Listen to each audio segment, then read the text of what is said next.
O'Neal, everybody. Yes. Good morning. And on the, what do they call these days? On the, ones and twos? On the platters, Drew Boogie. The platters. Spinning the hot wax. Spinning the hot wax this morning, Drew Boogie in studio. Right. Funk plate. Wow, this show just, it's too black today, man.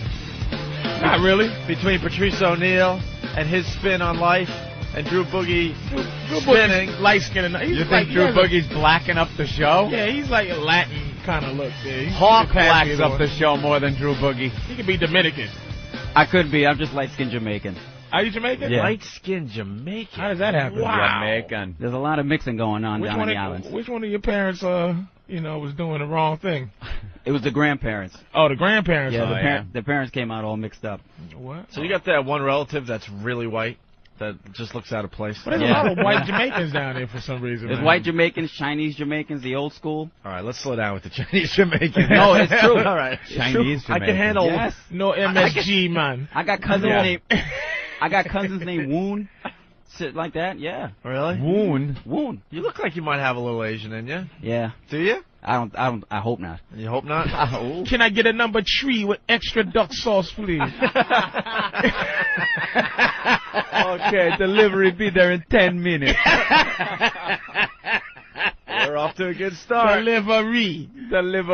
A number 3, please. With the egg roll, please. Light-skinned Chinese Jamaicans. Give me the bumpercloud duck. The world is coming to a complete stop. Sometimes you see some guys that are, white. They're white guys. Yeah. You see it on the news, and it goes, the black activist, and they give a name, and the guy walks out, and you're like, wow, that guy, there's no trace of black in him.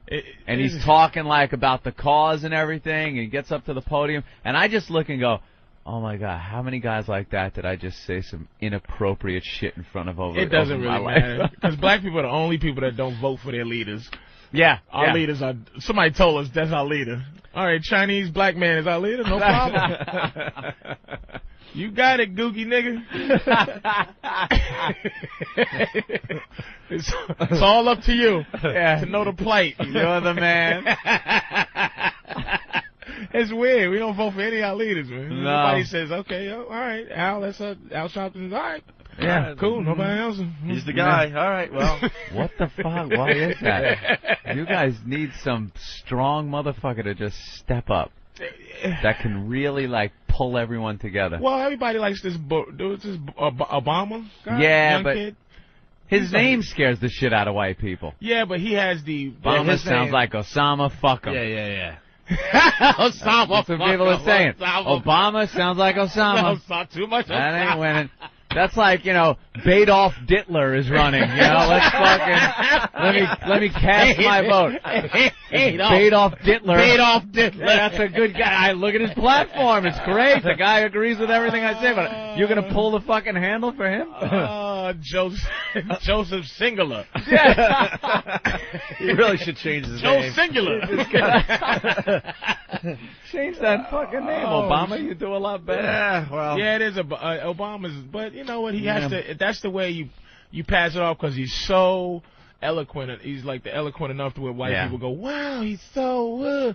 But he has that name that black people go, okay, brother. Well, the Colin Powell, that was, Whitey was ready to just cast the vote, just to look good and go, look, see what a good guy I am. And then he fucked up with Bush. He fucked up by going to the UN with all that information he had. He might as well have just held up the Weekly World News and said, and we're going to catch Bat Boy. Bat Boy's in trouble with that shit he was fucking... I don't care who you are. At some point, man, you get black guilt, man, where you hang around enough white people. It'll happen to me soon. Yeah. As I'm come in the morning, I'm looking at your face and Opie, I'm like, you cracker mother. You know what? Fuck this shit. Fight the power. I got too many white friends. You're still thankful to be here. You know what? You just need a guy, though, to come up to you and go, my brother, what are you doing with your life, my brother? You up there with those Opies and those Anthonys, brother. The white devils. The white devils. The white devil is up there, and he's getting in your mind, my brother. And Patrice will sit there and go, this motherfucker's right. You know what? Let me tell you, man. I'm getting old.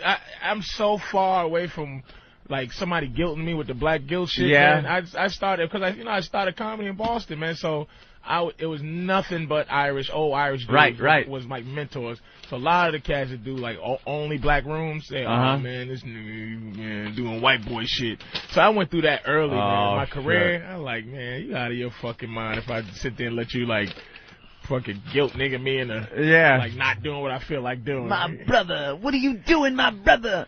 You gotta stick together. Yeah, and then you get a little older and wiser and just turn around and go, fuck you, man. And my girlfriend's half white too, so I can't be like extra. Oh really? Yeah, my mama got half and half. Yeah, mama's cracking, so it's got a crack on mama. Totally white mama? Totally white. Oh my. White as can be? White mama, boy. Like, Patrice, what are you doing, my brother? What are you doing with that half a hunky? I only messed with one white girl in my life. Like actually, hung out with her, and she felt she was starting to fall in love with me. And what happened was, the black Israelites. Those are some angry motherfuckers. This girl was a trooper because she would come in and go right to the room and just take her clothes. It was just genius how much of a trooper she was. So she would just go in, take clothes, and just be ready. But at some point she started to catch feelings how women do, man. So she said, like, cause she used to come in, take the train over, and take the train. Wow, a trooper. The convenience. And she was around for a long time, and then finally, I said, let me give you a ride in the city one day. I was feeling good. And I dropped, the Israelites. Yeah. Read that. And Cracker's eyeball be looking at you, and Huggy's breath stink, so she dropped. We had kingdoms built up before white man was crawling out of the caves. On their hairy bellies. On their hairy bellies. Read that passage, brother. The Neanderthal evil devil. So what happened is I was going to kings. Caroline's to do a show, and there's no parking count, but it was a perfect parking spot right there. But the Israelites was doing this. right where you're right there where the white girl was in my passenger side. So she goes, they go one there. I go, I think I'm going to park. Because sometimes that's, no, it's Sunday. You can park there all day. Yeah. Listen, Cracker, I can't park there. Look, take a look at our brother over here. Diluting the blood of our princes and princesses, queens and kings. You just want to do a stupid comedy gig. I just want to go downstairs, man. I couldn't let her out the car when they was like, see? And I had the red caddy at the time, the big red caddy. I've been in the red caddy. I just look ridiculous. What are they going to tell you? What are they going to fucking, you can turn around and just go, motherfucker, she takes the train. What are they going to say? The first day I decided to help this hunky, I should have said, get out the car, parole officer. Giving it all shit. I'm sure you put lye in your hair to straighten it out too, my brother.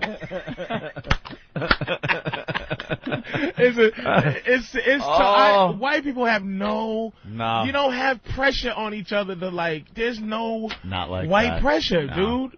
Like, oh man, look at you making Italians look bad with your whatever. It's just not gonna happen. Although I've goofed on the real fucking like WAP Guinea thing. That just gets me.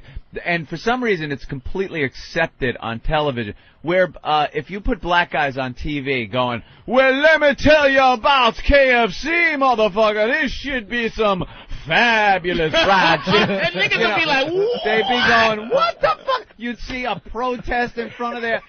But you could get the most Guido motherfucker going, yeah, the fucking Olive Garden. My friends are visiting from Sicily. All the fucking garlic bread you need. Like, just acting like, there should be a parking lot full of Camaro Z28. Wait a minute. But I'm sitting there going, and what's the problem here? Yeah, problem? What's the, I thought that's how you talk. Hey, the fucking olive bread. Hey, come on, Maria, get in the fucking car, you cunt motherfucker. I love Wait a minute, but our Italians bitch. sitting there going, like, oh, see, this is some bullshit. Why are they making us look like that? Any of those commercials. There's somewhere this guy's going, Mamma mia, this is a great pizza place. And you're like, what the? Wait a minute, though. So what would the average what would the average Italian dude be? Like, what would be the perfect commercial? You know average what I'm saying? should be like, hey, come down to Petrocelli's Pizza Parlor, you know? Not like it doesn't have to be some kind of fucking, you know, the guy wearing the big hat and the little mustache that he tweaks between his thumb and fucking pointer finger. Oh, mamma mia, this a good pizza pie. Gooda. Yeah, a gooda. Just add the. Any of that Gooda, shit. Gooda, delicious. It's like, you know, a bar with an Irish guy, you know. Hey, glory be, come down and get drunk like all of us Irish folk do. My boy, he's Jamaican and he hates, he can't stand the Hooray Beer guy. And like, when you're not the ethnic group that you don't know who is like, okay, black, like, I bet you if you do watch, hey, motherfuckers, come get some chicken, it's mad grease on it, right? People watch laughing like, I love this commercial. Black people like, I know I just didn't see the dude go, nigga, come get some mad grease. So it's like, I'm watching the Hooray Beer guy, and I'm like, you know, he's like, do, hey, Hooray Beer, you know. Hooray Beer. You know, red stripe. And it's like, and I'm sitting there like, I love this guy. And my boy's Jamaican, he's like, man, this motherfucker, I want this motherfucker dead. But I'm like, okay, so then that Damian Marley song come out, and Welcome to Gem Rock, right?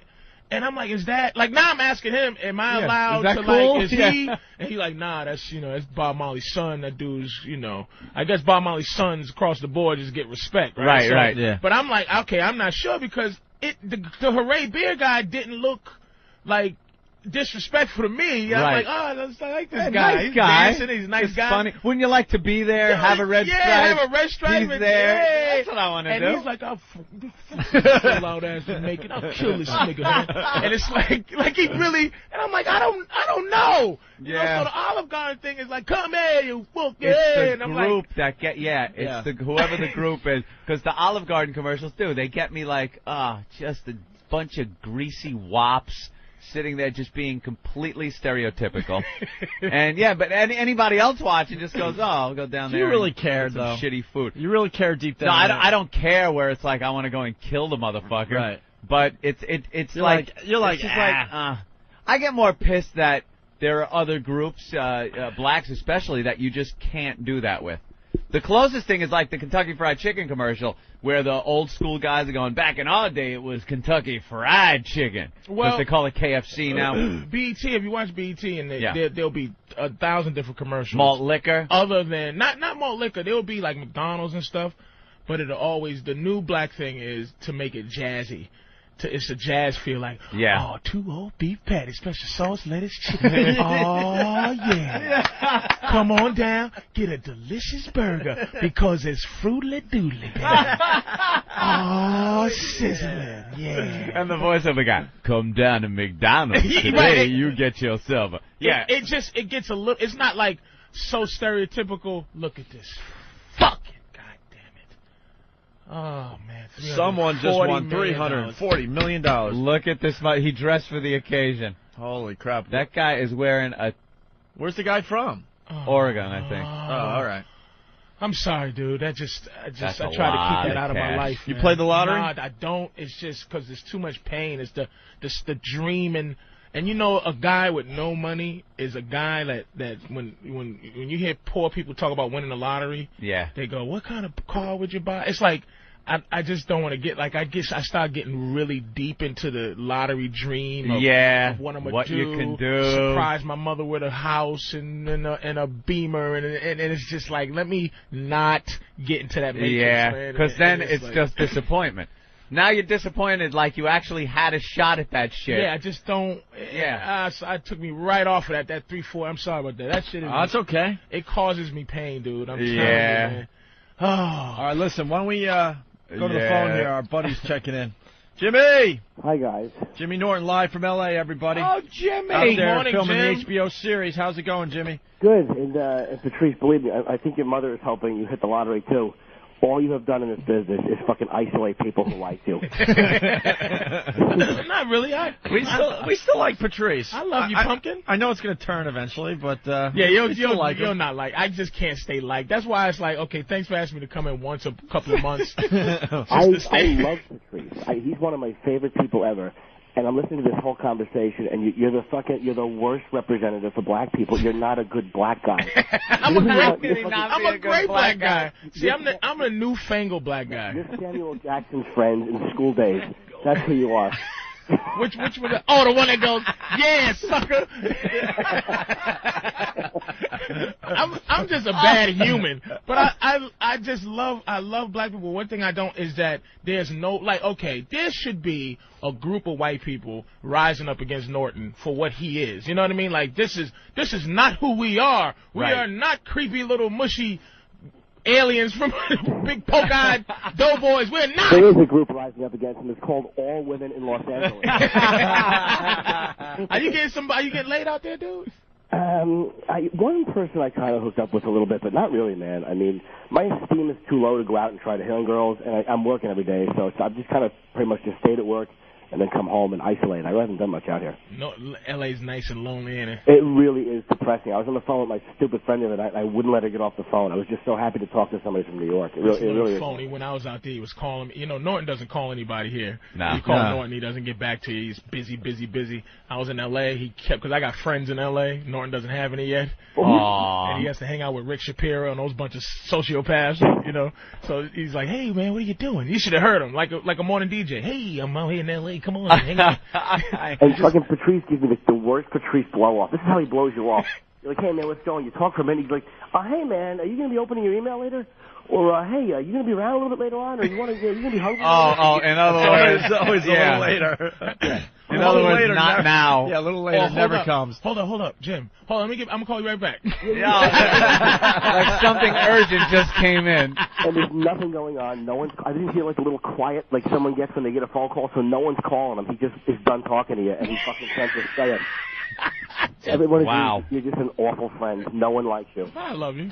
We love you, but you're not a nice person. I'm out here alone, and you could have called me. And fucking Keith comes to the Improv, and Keith is just an embarrassment because what he'll do is he'll try trashing you just to show how comfortable he is when he's fucking terrified because nobody cares about him in Los Angeles. He really does get confidence off the back of his friends. Really?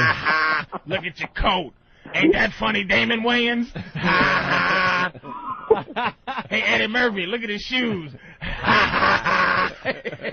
Good one, Keys. Are you cracking on my feet in front of Eddie Murphy? You fucking pussy. As soon as he gets out here, he tries to show people how free and funny he is, but the only one he's comfortable enough shitting on is me, and it's embarrassing and it's uncomfortable. It's nothing worse, and it's so true. Look at you. Your head's big. Prick. Yeah. Hey, Jimmy, we had Voss in the other day, and he came in to hang with us, and everything was going great, and then he just attacked all of us for not showing up at Caroline's for his post-wedding party. Really? Yeah, and he said it was a big deal, and we should have been there, and it was his official wedding reception for his New York friends. Really? He pulled out invites from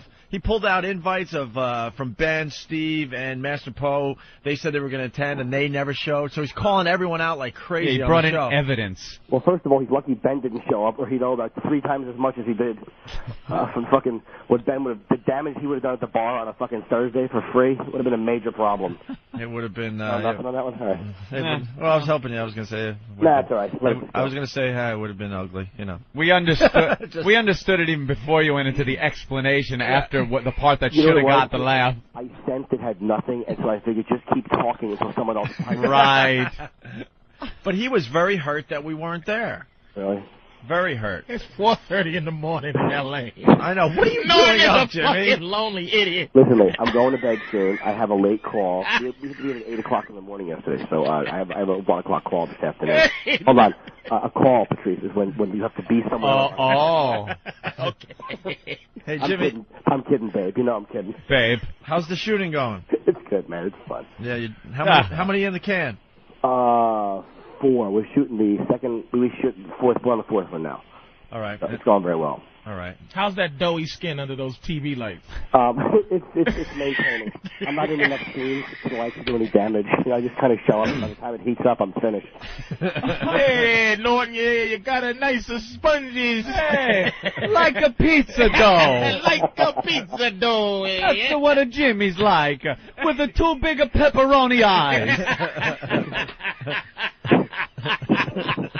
Can you picture Bob Kelly throwing me up in the air? Angry baby.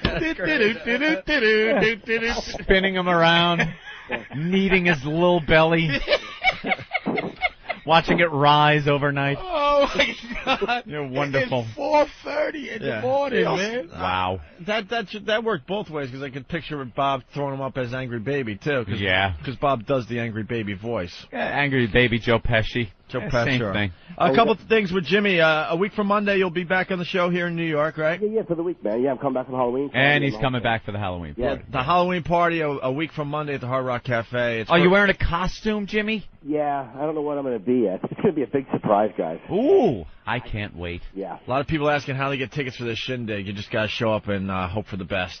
Where's it gonna be? At the Hard Rock Cafe, Halloween night. Yeah, maybe. Here, over here? Yeah, we got 3 tribute bands. We got 2U, Brother Joe's U2 tribute band. Then we had the other bands in yesterday, the Rush tribute band and AC/DC tribute band. Yep. So it's going to be great. How were they? It was awesome. We had a good show yesterday. It was fun. And then we're going to have a costume contest and all that. If you're going to the Halloween party, you got to have a costume that has something to do with our radio show. Yeah. A little twist on the whole Halloween costume thing. Really? Well, maybe somebody could show up and just not talk to me when we're in a different state, and they can go as Patrice. Maybe that would be nice. I really needed to when I was out here. You son of a bitch. You have all the connections. And then tonight, Jimmy, is a big night for you. Yeah.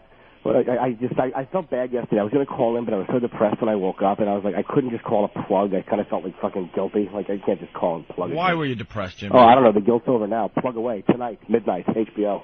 Yeah, HBO. Oh, tonight. that's your special. That's right. Yep. HBO special tonight with Jimmy Norton. Hey, have you noticed any difference in yours? Like, I haven't been talking to people. Like, have you noticed like all of a sudden the phone rings more, or is it just pretty much like people who saw it, and who didn't?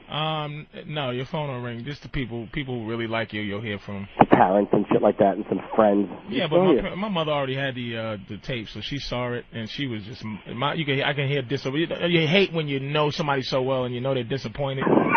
Oh. And my mother she just goes, yeah. Oh. Cause Your mom did that to you? Oh, my mother just does not fuck around. When she just goes, she can't lie to me. Because you're despicable to women? Yeah, and she just, and she got to work with people, you know what I mean? And a lot of people know her as my mother, you know, whatever, and she just went, And here you are, this misogynistic embarrassment. Oh, just because she really hasn't really interacted with me in the last 8 years in terms of living with me, so she just didn't know I've developed this to be a complete ass. Wait, did you ever tell them? I don't mean to interrupt you, but Patrice is the greatest. Did you ever tell them about the fat bitch from the Wiz? Wait, what? Don't. Wait, what? You laughed through it. I didn't even hear you. Let's just say, look, she doesn't listen to this show. A girl that he used to see, and he referred to her as the fat bitch from the Wiz. She used to work at the Wiz, and when I first moved to Jersey City, she was the first one to receive your seed. Yeah, she's the first one, and she was great, man. And we call her the fat bitch from the Wiz. And I used to live up the spiral staircase. I tried to sneak her in the sneaker. She was at least 400 pounds, and and she just, and my roommate, you know, he was on the phone. This would kill me. He was waiting on the phone because he heard me sneak a girl up. So he's really like one of those guys that go, I'm gonna peek at the girl coming out. Yeah. So he was standing there on the phone talking, right? And I come down and I was trying to sneak her down. He was right there and I couldn't do nothing to mush her away. And she comes down, you know, just one of those, you know, each step was a. So she gets to the bottom, and he goes, hey, what's up, Patrice? How you doing? And I go, fuck. He didn't laugh or nothing, so when I got her outside, I came back up. He was on the floor in tears laughing at how big this girl was. Like, she was, you know, but I never even I never said her name. I just called her the fat bitch from the Wiz. That was the best part. You were like, what are you doing tomorrow? He's like, I don't know. I might call her the fat bitch from the Wiz. No name.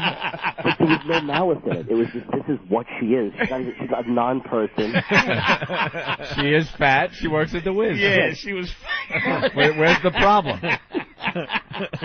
It was just bullet accuracy. Yeah. I'm trying to do better now. Wait, hold on. Did you always take her upstairs to your apartment at least and show her like a dignified time? No, I took her in the basement sometime. This fucking piece of garbage would take this Of the apartment building basement. into the apartment basement and jerk off on a mattress in the basement. What? You had a mattress in the, it was just some old mattress. It was just like down there? in the basements, mattresses. I put two. It was two.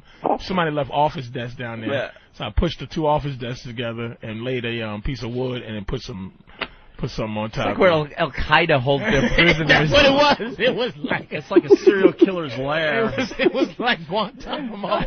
Wow. And it was just because I just didn't want to bring her upstairs and go through the. Yeah. She was, and you hate to really, it's because it sounds so disrespectful. Yeah. But you know how you do with your friends. You know, I had a fat bitch from the Wiz, but she was such a trooper. Like she was good in the sack because she had to be. And she was probably one of the best. Gave the best head in the history of head, man. She had no problem that you would treat her like that. But that was her. That was her. And the thing about it, what was great about it is that she saw me with this girl like that was a little bit pretty in her, and she called me and said, "Look, I got jealous." She was so businesslike. She said, "Look, I got jealous, and I realized that I'm starting to catch feelings. I'm not going to call you anymore." And she never talked to me again. Wow. She was because she's a fat girl like that feels like. You know, that's the beautiful women are the ones that stalk you because they're like, "How dare you mother? How dare you leave me, you cocksucker?" And this one was like, you know what? I saw this girl. She just looked way better than me. I'm a fat bitch, and I got to go. Thank you very much. Wow. What do you think she was thinking when you got to your apartment and you didn't have the human decency to bring her up the steps like fucking cattle? You took her downstairs. Well, we had already established like the filth. Like we just did. We would do it in the car. It would never be. It never was intimacy was never established. Yeah. But. No movie date. No. But how do you size up these girls? I mean, you're with these girls and you're bringing them back to your apartment. What is the criteria to make it upstairs to your regular room, and what's the criteria to go down go to the basement? dungeon? Anybody that is after a long career manipulating, because my self-esteem is low too. But this idiot. He knows too. It's just like imagine what he does to women too. Fucking suicidal maniac from South Jersey. Dude, at least I have the guise of dignity. At least I say good. No. At least you say you do, you asswipe. You shut your face. You masturbate on a girl who made $3.35 an hour in a basement. You're a fucking entertainer. You spend thousands of dollars on watches. And he talked her into using that employee discount at the Wiz for a few items, right? You get what, 10, 20% off? What do you get? Hey, it's weird in a real dysfunctional way. She was a good girl. She was what you wanted. You need that. It was almost like this is really bad, but it was like it was a human jerk off. Does that make sense? Yeah. It's like if I thought of jerking off, I would think of like I would just go grab her and just have some. Right. You know what I mean? It was stimulation. Stimulation, yeah. You know what I mean? And she was visual stimulation. She was just available like that, man. And it's like I appreciated her being available like that. Yeah. I'll give her car fare and things like that. And I'll give her gas money. See? What a guy. There you go. I'd give her gas money. Yeah. Gas money. That's wonderful. How fucking degrading is that? Hey, look, thanks. Here's a $5. It was better than nothing. You know what I'm saying? It was like, it seems disgusting. But I'm a decent dude. There's some women who just their job is to be, Yeah. You're a decent dude. I am. I'm decent. Really? Are you? When you fly below the equator to fucking pay poverty-stricken women to lick your nipples and you jerk off? Hey, listen. Some guys go out there and brutalize. You know how gentle I am with them, Jimmy. You are gentle. I'm not saying you're mean. They love Patrice. Decent dude. Patrice? Yeah, Patrice. Yeah. What's that? Oh, Patrice, because they can't say Patrice. Holy crap. Look who's fucking talking about Patrice when he was sitting on the same plane. Dude, where were you going? A diplomatic mission down there? I'm filth. I'm garbage. But he's saying I'm a decent. He really thinks that he's this fucking gentleman underneath this little situation. I know how to separate my filth from, I'm a filthy dude, but I'm loving to him. It's like I could be loving. No, the famous Como. Yeah, calm man. them It's down, like you make them feel comfortable. I make them feel good. It's and then you jerk off on their face. Yes. I mean, you don't even see, like, how that... Some guys, you can just do the logic anything of to you them. guys sometimes is amazing. I know. It's just, there is You're shit trying to going say you're on. better than Jimmy. You ain't I Jimmy. am better than Jimmy. You walk around with a briefcase of glass dildos. Oh, well, that's the old Patrice. Jimmy walks around with a belly button full of shit. But Look, the last I'm not time you were saying- here, you walked out with 2 liberators, one under each arm. You haven't changed. I'm a... At least I'm convenient for them. At least you're now buying, like, well, you didn't buy it, but at least you're getting a liberator, a nice sex couch, instead of a cum-stained fucking mattress in a basement. One of my fondest memories was stupid Patrice is being in Brazil. It was like one of our first nights in this whorehouse. And we're both wearing robes. And I think I took 100 milligrams of Viagra. And I was fucking popping a rod in the robe. And we were both just looking at it, giggling like 5 And year olds. Norton is packing a Womster. It's ridiculous the jammy that Norton has. It just doesn't make any sense at all, man. Dude, we just looked at the rod through, like, you couldn't see it. And it was the only thing hard on his body. His fingers ain't even hard. It's just like Norton is a knuckle with a huge giant dick. It's just ridiculous, man. It was sickening me. And everybody was popping Viagra, but I couldn't. Because, I got the blood pressure, so it's like that. Yeah, you don't want to raise kill that me. up. So everybody's just walking around with these huge veins. Holy shit. It really was filthy. God damn, that's Their so money, their fucking little funny. fucking cartoon money. Look at Anthony looking at this hurricane like my vacation. I'm just looking like, well, it looks like by now it's Tuesday? Tuesday. Fine. I'm fine, too. We're flying tomorrow. They're looking at this. Ant's flying today, and I'm flying tomorrow. Where you guys going? You going to Florida? I got to go to, I'm doing some diving, actually. Oh. I'm doing some diving. I got to get to Miami, and then I'm taking another plane from there. Dude, what the fuck are you doing? You're going into the hurricane. Oh, I know. I don't give a fuck. It's moving. Yeah, I it'll give be a out of the fuck, way. dude. I give a fuck. We've had good careers. I don't give a fuck. You be guys out of have the had way. good careers. I'm getting rolling. Let's not fucking do anything rash here. Why don't you guys just stay in town? I'm you. going diving with sharks, Jimmy. He said, "Don't put my career in jeopardy." Yeah. Dude, I'm so, like, protective of these two. It's like, just don't go anywhere. Like, in the fucking weeks off, you know stay what? in the house. Hold on. He's so full of shit. I You know. he's something there practicing how to run the show by himself. Yeah. He watches the buttons every time Opie pushes it. Oh, All yeah. right. He's Hey, got- come on in. This is the Jim Norton show on XM. Hey, Jimmy Norton, I'm back. I'm too lazy to do that shit. He has a nanny cam in here somewhere. He's been taking video of We're everything. taking your phone And calls. now he's just looking at the tapes in his lonely L.A. room. I'm too fucking lazy to plan a coup. I just like to fucking show up and sit there and throw out the occasional joke and go, hello, check. Good soldier. We had a general manager in Boston that did that exact thing. He did not want Anthony and I to drive back to Long Island to see our families. Remember Yeah. Bruce Mittman would get all panicky when it was time to go home for a weekend or a holiday or something. He's like, he would try to talk us into staying in Boston because we were the whole station. Boys, you have airbags in your vehicles, don't you? Newer vehicles. Yeah. We were his cash cows. All right, Jimmy, we got to let you go. I'm going to go to bed, man.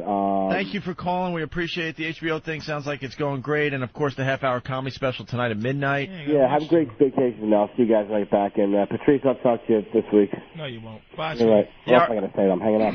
Our next live show is a week from Monday, and Jimmy will be in studio. So Bye, little sweeties. we'll call Bye. you after the show, Jimmy. Bye-bye. All right, there he goes, Jimmy Norton, everyone. Bye, sweetie. Drew Boogie in studio. He does this before. I gotta ask Drew. I'm not fucking around this time.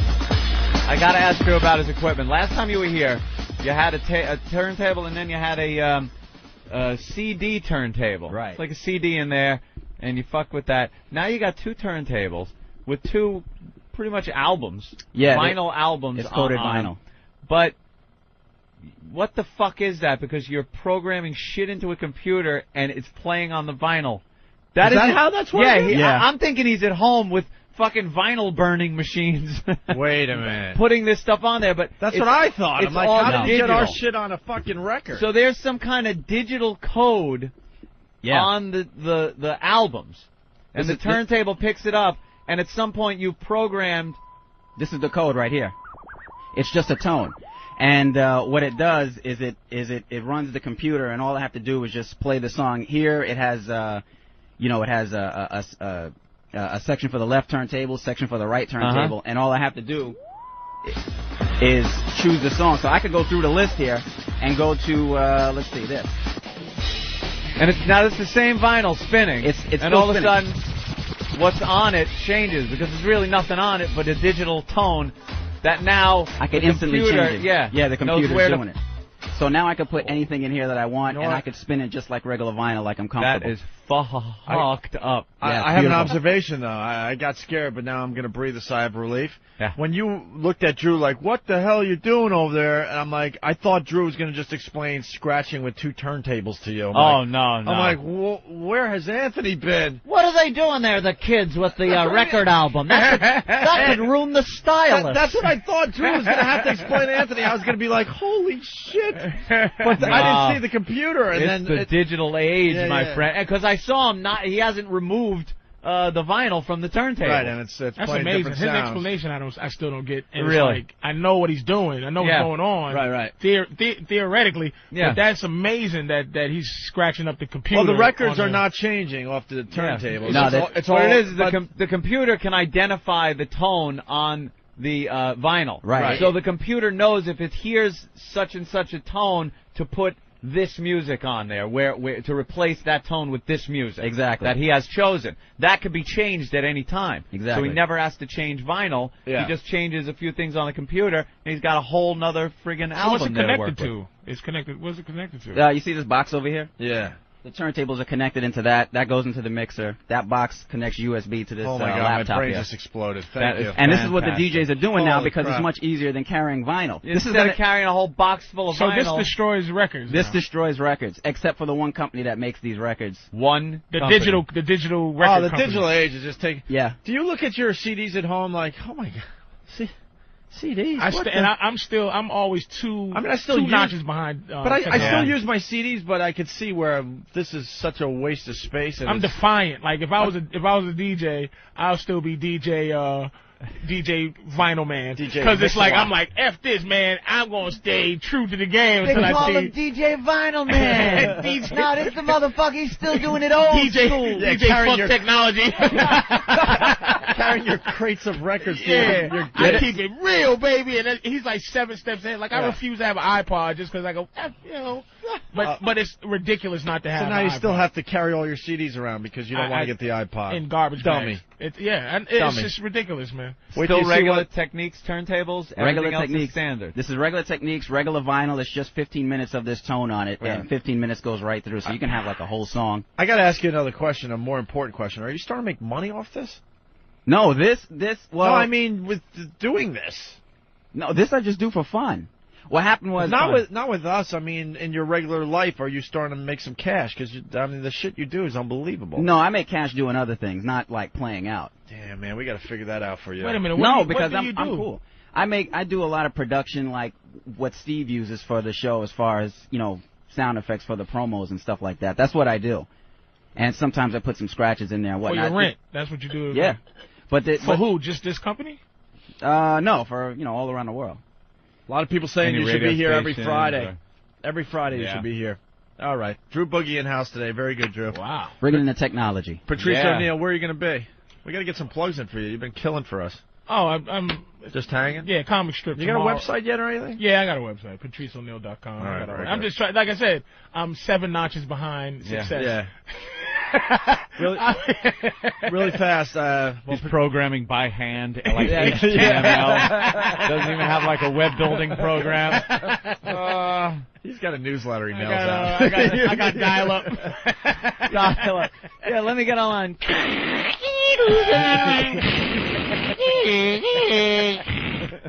I try to be all defined. But I'm losing. You got to give in to the technology. I did. Really fast.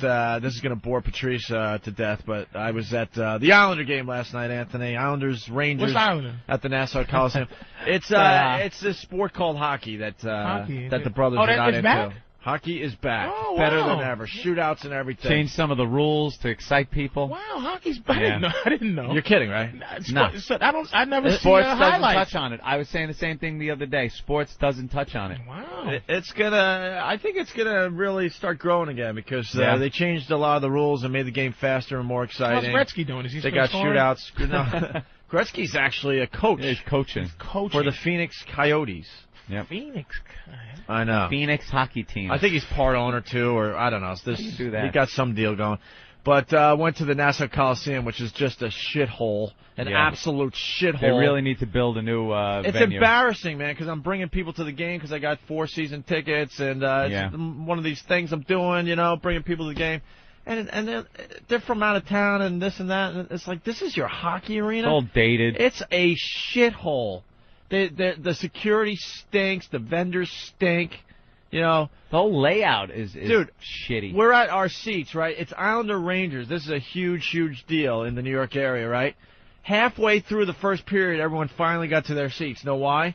They had lines outside the Coliseum that were like 50 to 100 yards long. People waiting on line to get into the Coliseum. And we got there around 10 to 7. Game starts around 7:05, 7:10. We're like, all right, we made it. And we were panicking because we were stuck in traffic. Mm-hmm. And by the time they let us into the Coliseum, we missed a goal. We missed the first 3 minutes of the period. I'm like, you got to be fucking kidding me. Yeah. I thought they shared the... They're checking for weapons and stuff, but they're not even checking correctly. It's like, will you just let us all in and stop this fake security crap? I thought they shared the Madison Square Garden, those two. I wish. I they wish. occasionally play there, and then the Rangers play in my time off, I was, Islanders. traveling a lot, so I got to go to a bunch of hockey arenas, and what they're doing all over the country, they got some great arenas out there. Knock it down. The concourse is nice and wide with all sorts of choices for food and stuff, and we got this shithole. You can't even leave in between periods to go to the bathroom because it's it's like cattle. It's like cattle in the concourse. That was you built can't for Long fucking Island. Move. It was built for Long Island years ago when, there's barely any people. It was just pretty much for Islanders hockey and some, if Charlie Daniels was coming to town, right, he'd play there. Right. And now it's just undersized. It's, like you said, the concourse that you have to walk around. You can't. It's so narrow that you're just banging into people. Right. And then I went to opening night. You would think after not having hockey for, almost 2 years, year and a half, whatever, you want to figure out the math yourself, whatever. Opening night, you think you want to, give everyone a nice presentation. The Jumbotron that they have at every arena? Uh-huh. It's all fucked up for opening night. You think they had a year and a half to fix it. Do they even have a Jumbotron, or is it like that's still just light bulbs? Nah, they got like Is there an actual screen there? Yeah, it's not as good as other Didn't arenas. It fall down once? Oh yeah, it did. The other one actually almost fell down. Yeah. But so opening night, place sucks. It's a shithole to begin with, and then they're telling you to look up on the Jumbotron, and there's big chunks of the Jumbotron that isn't working, so it's just big black squares where video should be, and it's one big video screen technically, right? Yeah. But big black squares just missing on opening night. Knock it down. Opening fucking night. But the Islanders beat the Rangers 5-4 last night. The night before they beat them 3-2 in a shootout at the Garden. Very exciting. They're doing the shootout thing now this year, which is just amazing for hockey. Oh, no ties, right? No more ties. Thank fucking God, no ties, right? Well, they're trying. And at the Garden the other night, Mm-hmm. after regulation it was 2-2, so they do a 5-minute overtime, and the whole crowd could care less about the overtime. They start chanting shootout, shootout, shootout. And so it's one overtime and then a shootout. Yeah, so it's a 5-minute overtime. The overtime ends, it's still tie. The Garden goes absolutely nuts, and everyone just stands up and starts freaking out because it's like the first shootout. So you think that the purists love this or the purists don't? Are you a purist? As far as hockey, I think they should go back to the old days where they really roughed it up, bruised it up, let them fight. Goon it up, bench clearing brawls, let the third no more fighting now. They're trying to make it more about the skill and speed up the game and get rid of the fighting. Mandatory no helmets. Yeah. That's what I like. Yeah, I want goalies with no helmets. Better now, though. I don't want the plexiglass. Can I watch it? No. No, you're black. I mean, I used to sell wouldn't. peanuts and popcorn and stuff at the Boston Garden back in the day. Nah, Did you? So I'm familiar with hockey a little bit. Black people just they just don't like the hockey. But as a hockey fan, it's better now. I like it because they got rid of the 2-line pass, so it speeds up the game. And a lot of times when your team had a sort of a breakaway or a nice play developing, they would blow the whistle because it was a stupid 2-line pass. They got rid of that so that the sport's faster. So you can just have fast breaks, so to speak. You're seeing a lot more fast break type action. Is it a dress code for hockey players? We should get into that, Patrice. We should get into that. Do white guys have a dress code, or they can just? No, they don't have a dress code. Jesus. Dress code now? No, for the NBA. You heard about this, right? Yeah. And then Allen Iverson on the news this morning is saying, look, they got to give us a budget. They should. They should give us a budget. I swear to God. Are you if shitting we can me? find the audio clip. Well, everyone's outraged. In the paper today, it was Tim Duncan speaking out saying this is bullshit or whatever. Yeah. Well, he didn't say bullshit, but here's what it is. I would say this. Let me try to find that quote. But basically, why don't you explain what's going on for people that don't know? The NBA basically... Yeah, David Stern has implemented a dress code. But, see, David Stern is not the boss. He is the extension of the owners. He's the commissioner. So it's really the owners have voted at some point to make the young hip-hop dudes dress in suits now. Because they didn't want them showing up wearing gangster attire. Well, this is the thing about basketball. First thing about the money thing, about the money situation, they should have a stipend to buy the clothes. You know why? Because these dudes they're not going to be able to go buy suits from Sipperstein's suit. They have to go and have 82 tailor-made suits. Now, black people do not wear the same clothes ever. So you're not going to see Shaq in the same suit he wore 2 weeks ago. So he's going to have 82 $3,000 suits. I don't give a shit how much money now if somebody asks you, that's the black man's problem. I've been wearing the same jeans. It's a black man's sport. I'm just saying about the clothes. I'm wearing the same jeans all week. I don't give a shit. As long as they don't smell. But what is up with the black guy and his clothes? I don't get it. Because the white man made us wear dirty shit all our lives. Get over it! We can always go back to slavery. We had to wear potato sacks, nigga. Why are you the only ones not getting over slavery? Motherfucker, y'all were over it when it was going on. Your old people sold you. Get over it. You were over it when it was happening. Your old people took the money. It's that once we get a chance to have style, we have some style. That's what I'm saying. There's no pressure for the white. I would love to not have pressure to dress at all. White people just don't have that kind of pressure. Why do you have to dress so good? I don't get it. It's just the rules. Rules of just being black? It's the rules of being black. When you you have a Boston Red Sox hat on today? Mm-hmm. I've seen many, many variations of the Boston Red Sox hat. I've never seen that one. I've never seen that one. I can't even explain it. It is all red, even the B. The famous B logo. Shitload of little B's all over the hat. And if I wore it on television, I could never wear it again. Right. Nigga, you had that hat on last week, nigga.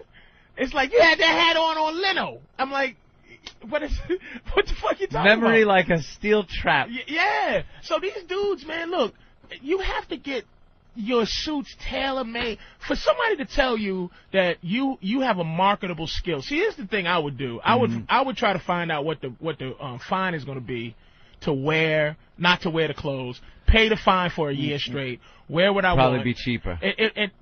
It'll be cheaper than to buy 82 suits. And what it is I have a skill. I could take my skill as a basketball player. I've worked hard on my jump shot so that I don't have to have somebody tell me I got to wear some suit. Patrice, all kidding aside, I'm against this big time. I think it's ridiculous. Where are they supposed to wear this? Before and after the games. Like when they come in, they all got to be wearing suits in the locker room. Take the suit off, suit up for the game, and then when they leave again, they got to look all sharp. They have to wear. The league has been on the decline for a while, and decline. It's making the most money. Not like. Here's why there's a dress code, because you think it's on the decline. It's the middle-aged white people. I need to see the numbers now. Any other sport? Any other sport have a dress code like this? Football doesn't. No.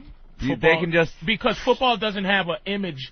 Basketball has such a public image for young black kids, but most of the white guys are the bummiest dudes. Even when the black guys dress a certain way, it's sharp. No, but like that's what I was gonna say. Filthy Steve Nash and that filthy Dirk Nowitzki. They look like their names. They have dirty names. Dirk Nowitzki, filthy, drippy hair. It makes me sick. That's the weird part about it. You see these guys arriving for the games, and so they don't have suits on, but they still dress really nice. Are you joking me? What? A throwback jersey is $300. $150. No, I don't see him. I see him dressing in. A lot of the guys do dress in suits already, or other clothes that are really, really nice. Dwayne Wade. And sometimes they come in with the crazy fur jackets and looking like pimps. I like that. Back in I like that shit. In the mid '80s, right? All the dudes, Jordan, Magic. Like I said, I used to work at the Boston Garden. I would see the guys come in.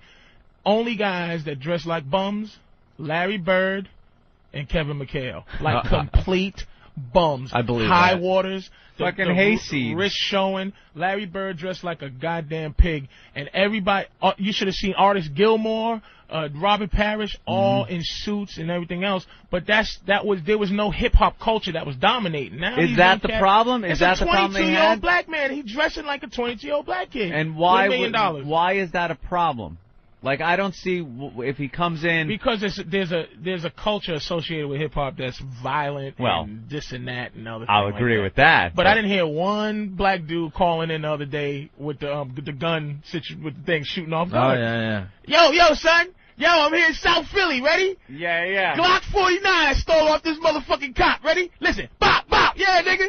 Chillin'. They ain't gonna waste any ammo that could be shot into an innocent 9-year-old.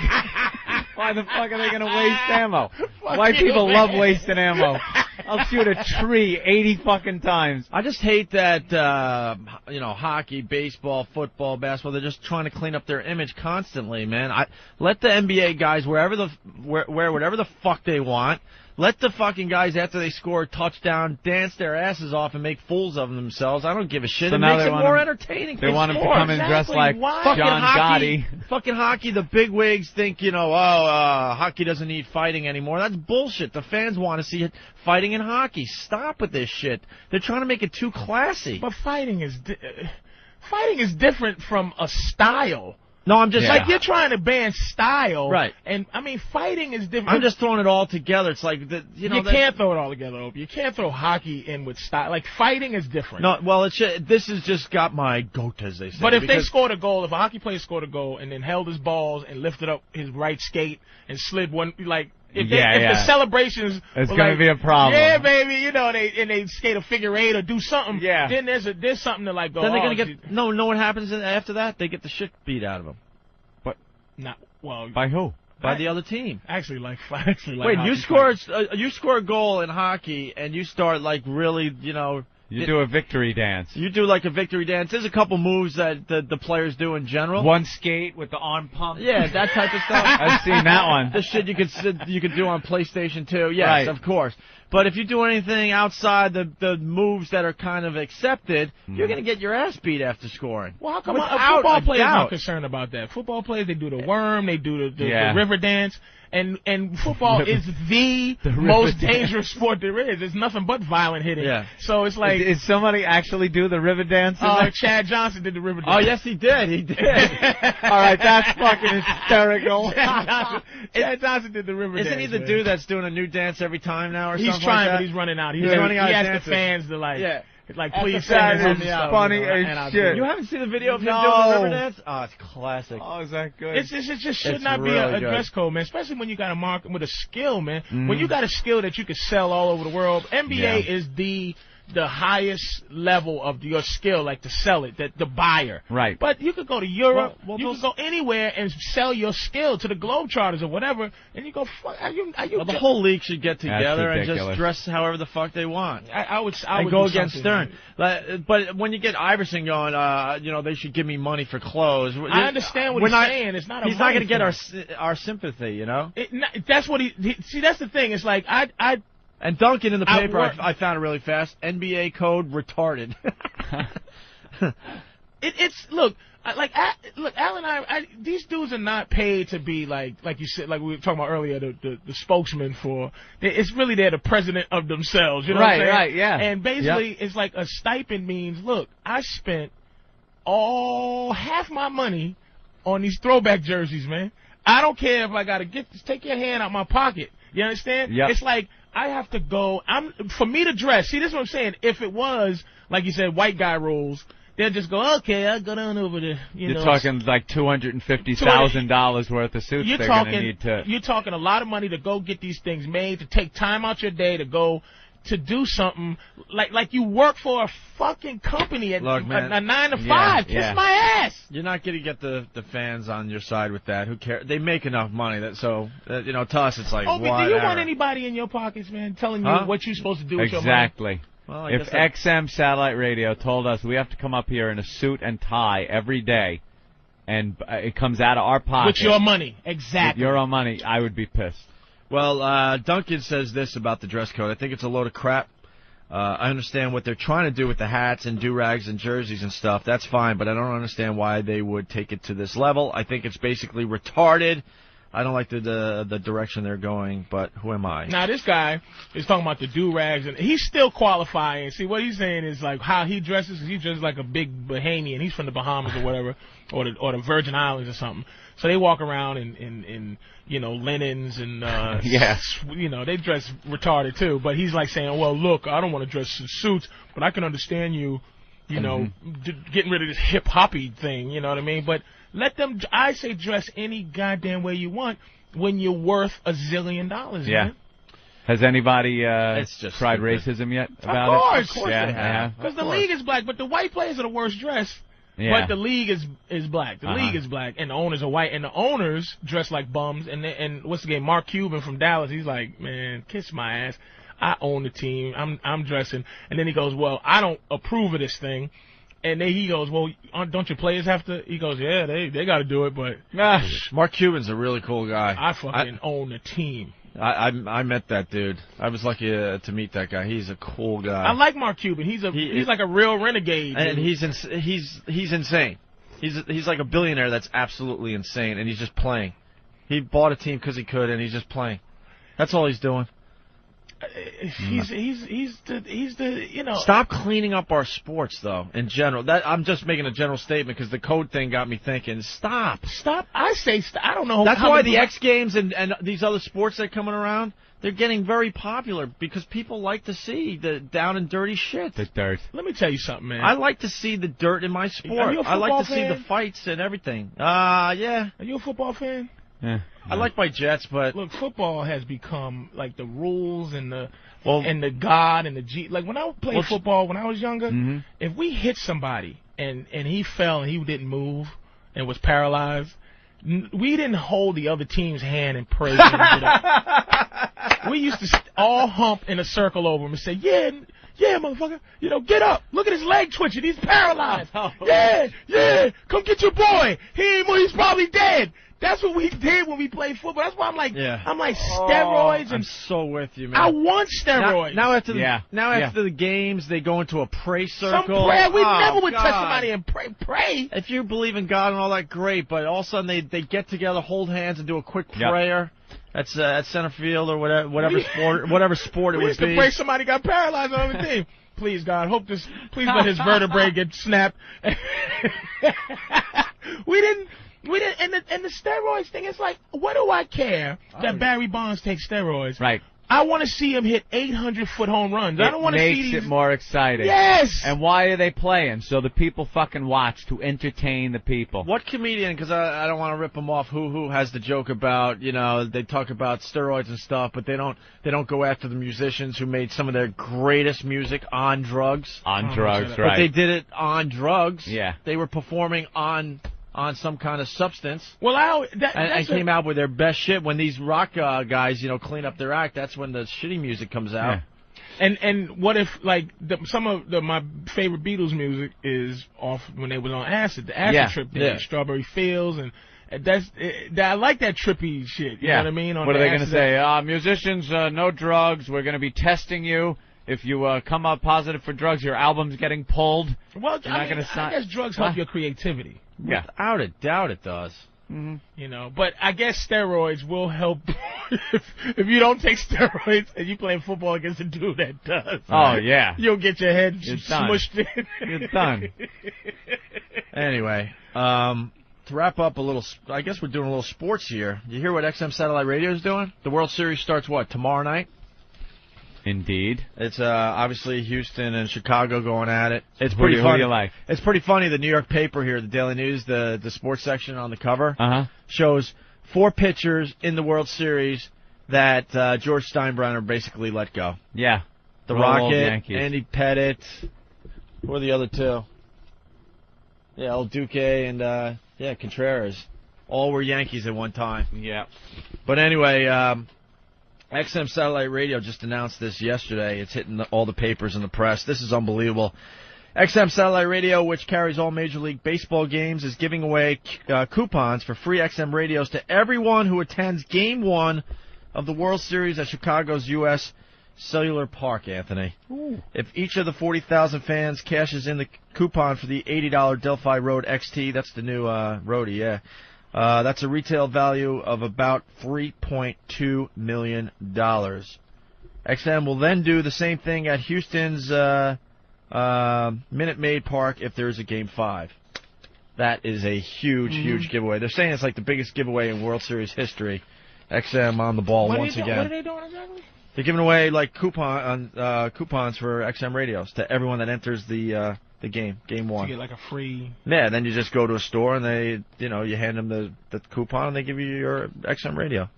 Oh. And the World Series is alive and well on XM. This is a communique from Eric Logan. ELO, Game 1, Saturday, 7:30 p.m. Houston and the White Sox going at it. This is kind of cool. XM 176 will have the White Sox feed, and XM 183 will have the Astros feed. Oh. So you get the hometown announcers depending on what team you're into. I want to see Houston win it. You do? Yeah, I want to see Clemens win it. Mm. I used to hate Clemens. Now I like the guy. No White getting Sox? up there. Well, it would be cool. I changed my tune because I did say White Sox earlier because they haven't won it since, 1917 or something? I think I'd rather see the White Sox. Yeah, I root for people like. I mean, you got to give them a break. Even though that team is the sucky Chicago team. Like that's the one that doesn't. It's not gonna make the people. I just really like need because the they Cubs. beat the Angels. It's the only reason. Yeah. Yeah.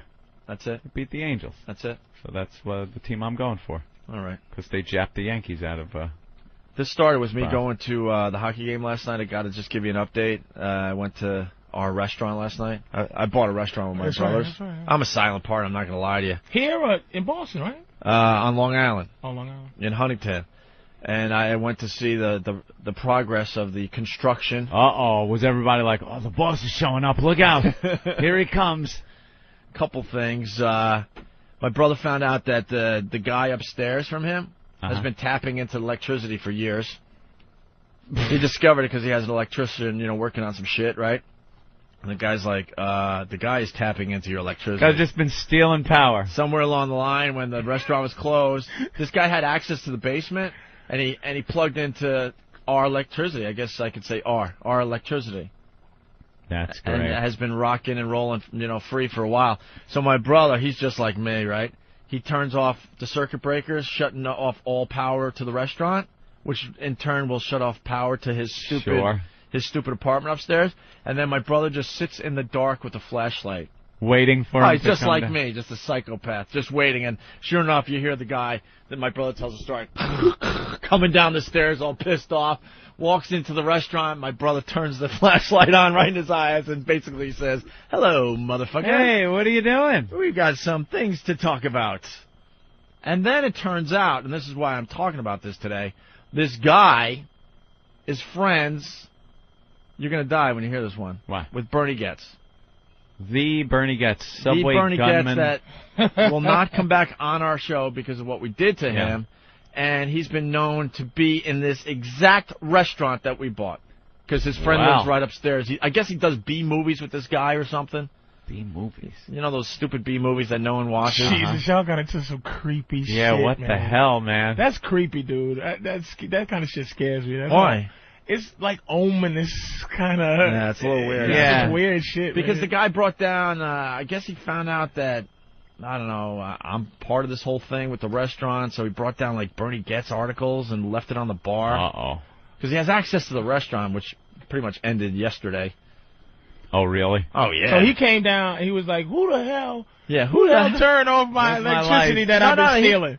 He just thought the circuit breaker went, and he's been down the basement a million times, so he just went down to pop the circuit breakers back on, and there's my brother. No way, motherfucker! It scared the shit out of him. So what did the guy say? Did he say, "Hey, I'm sorry, I'm stealing your electricity"? No. Then this guy did the stupidest thing you could do to a Hughes and raised his voice. And that's when a switch goes off in our heads. We just don't listen anymore, and then we get right back in your face and let you have it. Did this guy have a bunch of squirrels running around jerking them off like Bernie does? Yeah. Bernie and his squirrels, lunatic. We grew up with a lot of yelling and screaming in our household, Patrice. That's a story that goes back. Don't worry about it. People are laughing out there. That sounds like a friend of mine. What?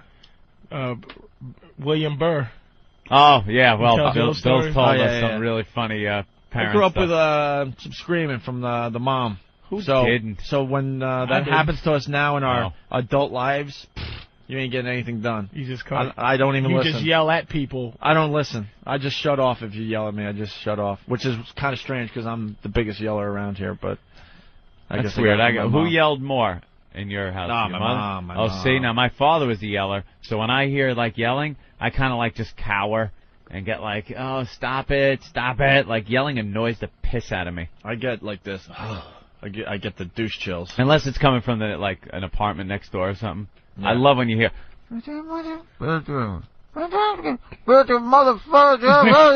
I run for the glass and I put the glass against the wall and I'm listening. I love a good next door argument. Yeah. Love it. Yeah. I get all pissed. I try to find like a closet that gets a better sound than that. Yeah. Wandering around. Love knowing what's going on. By the way, there's a lot of fans in Long Island. My brother's working his balls off. If you want to stop by with a pickup truck and haul some shit away, because people have been asking what they can do to help. Boy. I don't know. He'll probably give you a gift certificate or, I don't know, something. What are you guys going to sell? What kind of food? Some kind of... It's all my brother. American something.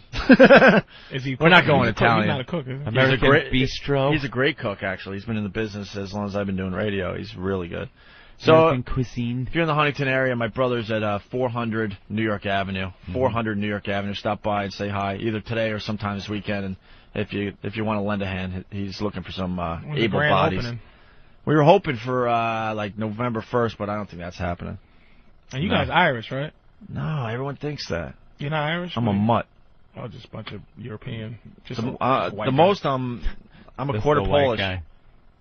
Quarter Polish is the most, and then everything else is just all over the ball field. Some German and tiny bit of Irish, but nothing really significant. You don't want to admit to the Polish part. Why not? He's admitting to being black. You got no choice. You can fake it. Whitey can fake it. Well, that's what I'm saying. They can always just. Opie can go 100% German, and everyone will go, "Oh, hey, German." Yeah. Or, "Oh, he's Irish." Oh, Irish. Doesn't matter. And look at it, and he's from like this mutt thing, and it's like white. That's what I love about white and black people. We just pick the color, and it's like we just arguing on that color level. But it's like he has nothing to do with slavery. He's a goddamn Polak. Yeah. But he's like, let me tell you something. When my people owned your people, they didn't have any fucking Polish mother. Dude, every race was enslaved. Just about. That's what it was about. Well, Polish the Poles had a little problem back there in World War II. Polish Jews. That's right. That's right, my brother. I lost some peeps. Give us the fifth name. The Jews had a problem under Ramses. That was a little bit of a debacle, if you could call it that. Yeah. Oh, get over it. Will you get over it? Get over it. You had nothing to do with it. When are you going to get over that whole Moses thing? Come on, let it go. Come on. The real battle was my grandpappy and your grandpappy. Pappy. We had nothing to do with this. It was our grandpappies that really hate each other. Let's calm the fuck down. Hey, on the way to the Islander game, just to wrap this whole dumb break up, I took my brothers to the game, and I was talking to them about Baby Diaz.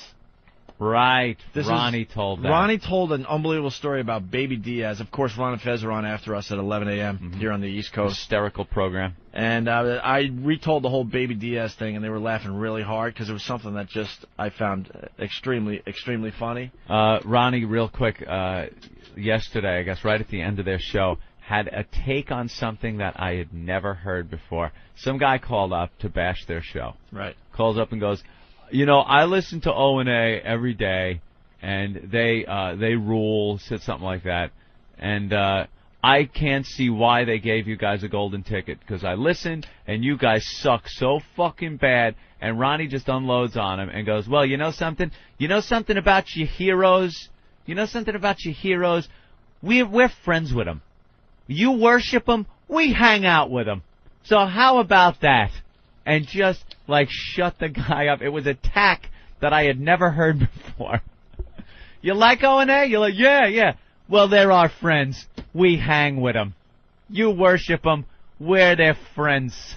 And they're doing quite well.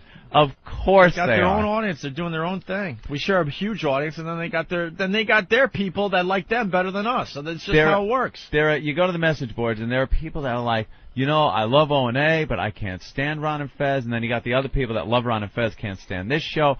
But for some reason, the people that get bashed the most are the people that can really just sit down and enjoy both shows and the differences. Right. Like they had a whole thing on the differences between O&A and Ron and Fez.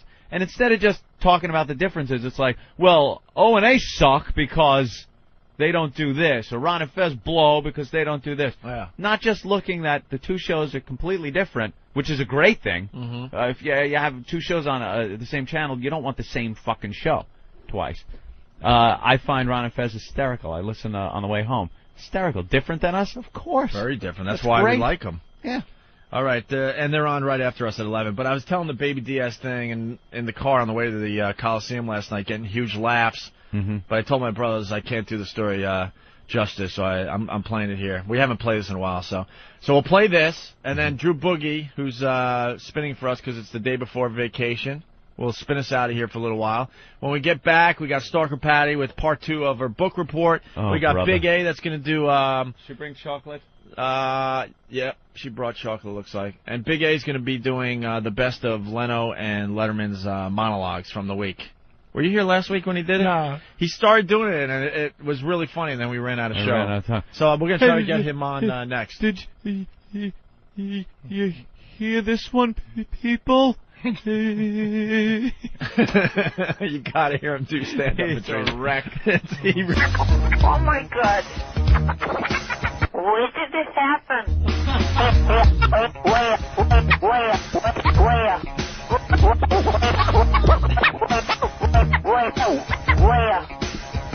Give it up for Drew Boogie, everyone. Yeah. Spinning for us today, the day before vacation. Yeah. Now we're going to have to play Bill's Dead. You know that, right? We'll play Bill's Dead into the next break. Patrice O'Neill in studio, patriceo'neill.com. And I forgot you used to write for the WWF and the WWE, right? Yeah, man. Flew on the private jets with Vince McMahon and all that. Genius 2 days. I love it. You were 2 days? I got fired quick, man. Why? Because that thing is a cult. Like, it's like you got to do it their way or the highway. And I just said, you know what? At some point, I'm going to be on the highway anyway, so let me just go now. Yeah. Thank you very much for this 2 days, man. It was genius. You're fired. Yeah. It was like winning some type of lottery. It was like winning some type of thing. You know what the things you guys have when you come sit in the studio. That's what it was. I took it like that. Stephanie was like, listen, you have to get up, you have to go to their house and write, and you have to get up and. Yeah, that wasn't you. We love the McMahons. We've had a great relationship with the whole family over the years. Vince McMahon's one of the. I'm telling you, I met 3 people in my life, man, and that dude was like, just seeing him operate was great, and it was like, thanks. He's scary, right? It was like, you know what, for him to have a strange black dude in his house in Stanford without hello, Patrice. He knew who I was and all that stuff. Patrice O'Neill. And then go in the kitchen and Linda's in there like, I hear you. Would you like some apple juice and some, and this? And I'm like, yes, Miss McMahon. And he's like, all right, Patrice, we'll sit down, and we just start writing stuff for the Arab character. And I was in there, and the Arab character, I remember I said he was like, listen, I hope I can't wear. Do we have to wear these turbans? Because my family said they're desecrating. And McMahon's like, you're gonna wear the fucking turbans? He's gonna put on those goddamn. It was him and D'Lo Brown. You and D'Lo gonna put on those fucking turbans? I don't give a shit about desecration. And it was like this little white kid that ran around who was like the head guy or something, and all the wrestlers who didn't have a thing. Like there was some echelon guys like. like The Rock and The Undertaker. Be careful, we got The Rock listening in right now. Right, but it's some guys who we're about to go to The Rock, who did not have to, who doesn't have to answer to the writer. But there was some guys you could see, even me when I was there, when they said, okay, he doesn't look like a wrestler, he's kind of fat. This guy must be just a big fat writer. So it would be like guys who was just hanging around without a point to be there, and it's like they would go, "Hey man, how you doing? Thinking, got any good ideas for me?" Yeah. I'm like, "Yeah, man. Listen, maybe you can hold 2 pickle jars and be hamburger man." I try to be helpful and shit, but it was just like, you just sit there. It was like I had to get out of there. It was too close. Yeah. It was too close for the thing that I actually loved my whole life. You know what I'm saying? It was just like, let me get out of here. Let's say hi to The Rock. Hey, Rock. Good morning, bro. How you doing, man? Good? Good. And this dude was nicer than he should be. You know what, Rock? You are nicer than you should. If I was this dude, not even on a star level, on a looking like him level, I'd be such a piece of just an asshole, man. This dude is the nicest guy I ever met. It just makes me sick. And he's taken off, man. It's one of these guys that, went from wrestling into movies. It's been done before. People have done that. But this guy is now making it his career. For sure. He's you're like the new sure, Stallone. Definitely. You know what's fun? I got to tell you, man. I was laughing my ass off. I was trying not to laugh. I thought, and I'm listening to you talk because I know the grind and I know that world, man. And it's a nutty, crazy world. Yeah, it's like a circus, right? You're gonna put on the fucking turban? That's what the dude's like. The dude's like, please, please, the desecration of my people, and we this makes my people look at. He's like, he's gonna put on the fucking turban. Him and D'Lo Brown, and I'm like, God damn. You want to work here? It was like, wow, baby. I was really blinking slow when I was doing that, man. And I met this dude back then. He's like, hey, man, how you doing? Rock's like, how you doing? And I'm just like, why is this guy not a dick? Like, this is just, because you want to be able to go, man, the Rock's a dick. But he's just not. And I'm serious. And Jericho. Like, dudes are just ridiculously Chris Jericho, cool. Another really nice guy. Just ridiculous. Really nice guy. Yeah. He's an actor now, too, Rock. He quit. Yeah, I know, man. He's out there. He called me the other week. Jericho quit, too? He's done. He's done as well? Yeah. Called you the other week. What are you two just sitting back and laughing, going, dude, what about us, huh? We're in movies and shit. You guys are like the new SNL. You just hang out at SNL until you get the movie deal. Yeah, then you leave. And then you leave, and you're like, yes, freedom! Freedom! You become the biggest name. Yeah. Big stars are pumping out of WWE. You gotta think the WWE guys are very jealous of guys like The Rock and Chris Jericho. And hey, we had Mick Foley in here the other day, and he was talking nice about you, Rock. He's a good dude, man. The author, Mick Foley. Can you believe it? It's crazy. There's another one comes out of there. His character. You just think he's some bumpkin maniac. And the guy's got quite the head on his shoulder. He absolutely can write. Yeah. Oh, he's a smart guy. And we told Mick Foley ever since you left and he left, we were honest because we were big wrestling guys. I'm not watching as much. And I don't know what they're going to be able to do to get someone like me back, checking it out again. I think it went way too PC, and that really just took the whole edge out of the thing. Well, you saw the Arab dude. Did you see that? Oh man! After they really played the Arab dude. He came out with the beheading guys. And beheaded the Undertaker. All right, I didn't see that. But. Oh my! It was like right after the London bombings, I think that happened. But it was already in the can. It was already taped. Yeah. But you know why he's a star? Like, he's going to be a star. He's a star, and Jericho's going to be a star. Here's the thing. Because they have regular bodies. Like, they have athletic muscles. And, like, a guy like Batista cannot be a celebrity. So it's only going to be a few regular-shaped guys that can be a star. You can't make, like Schnitsky or whatever. You can't make him a star because he's just too enormous. Yeah. So he'll always be like a background bodyguard. And there's no real huge action hero. Body. Well, you laugh, but our buddy Patrice O'Neal, I should introduce you, Rock. That's his role in all movies. Yeah, and I don't even have muscles. It's just that I can act. Evidently, you got to be able to act to be a background bodyguard too. Yeah. So you can't just, you know what I mean. But except for Kevin Nash is he's sneaking in movies. Yeah. Here and Patrice there. knowing all the wrestling crap. We only have a few minutes with The Rock because he's now a big star. There were the days when he'd come and hang for hours. Now it's like hanging out, drinking. yeah. Now they're telling us, oh, you only got 7 minutes with The Rock. He's way too busy. Are you doing the whole circuit today, talking to a million radio stations and TV stations? I got a 2-hour tour. The 2-hour tour. The 2-hour gimmick tour. Yeah, every 7 minutes you got to make believe that you're fans of that particular show and you know the guys really well. You guys are doing great. A brilliant show. Keep it up. Yeah, right. The Rock's got the movie Doom coming out today. Doom. You ever play the game? Yeah, I was a big fan of the game. Well, first of all, I thought it was the first time I played it came out, I think in like 90 or 91. Yeah. And my buddy was like, dude, you got to play Doom. And I was like, all right, we'll get the guy. I thought it was on Sega because back then we were all playing Sega and PlayStation. They're like, no, it's on the computer. I was like, well, fuck, I don't even know how to turn a computer on.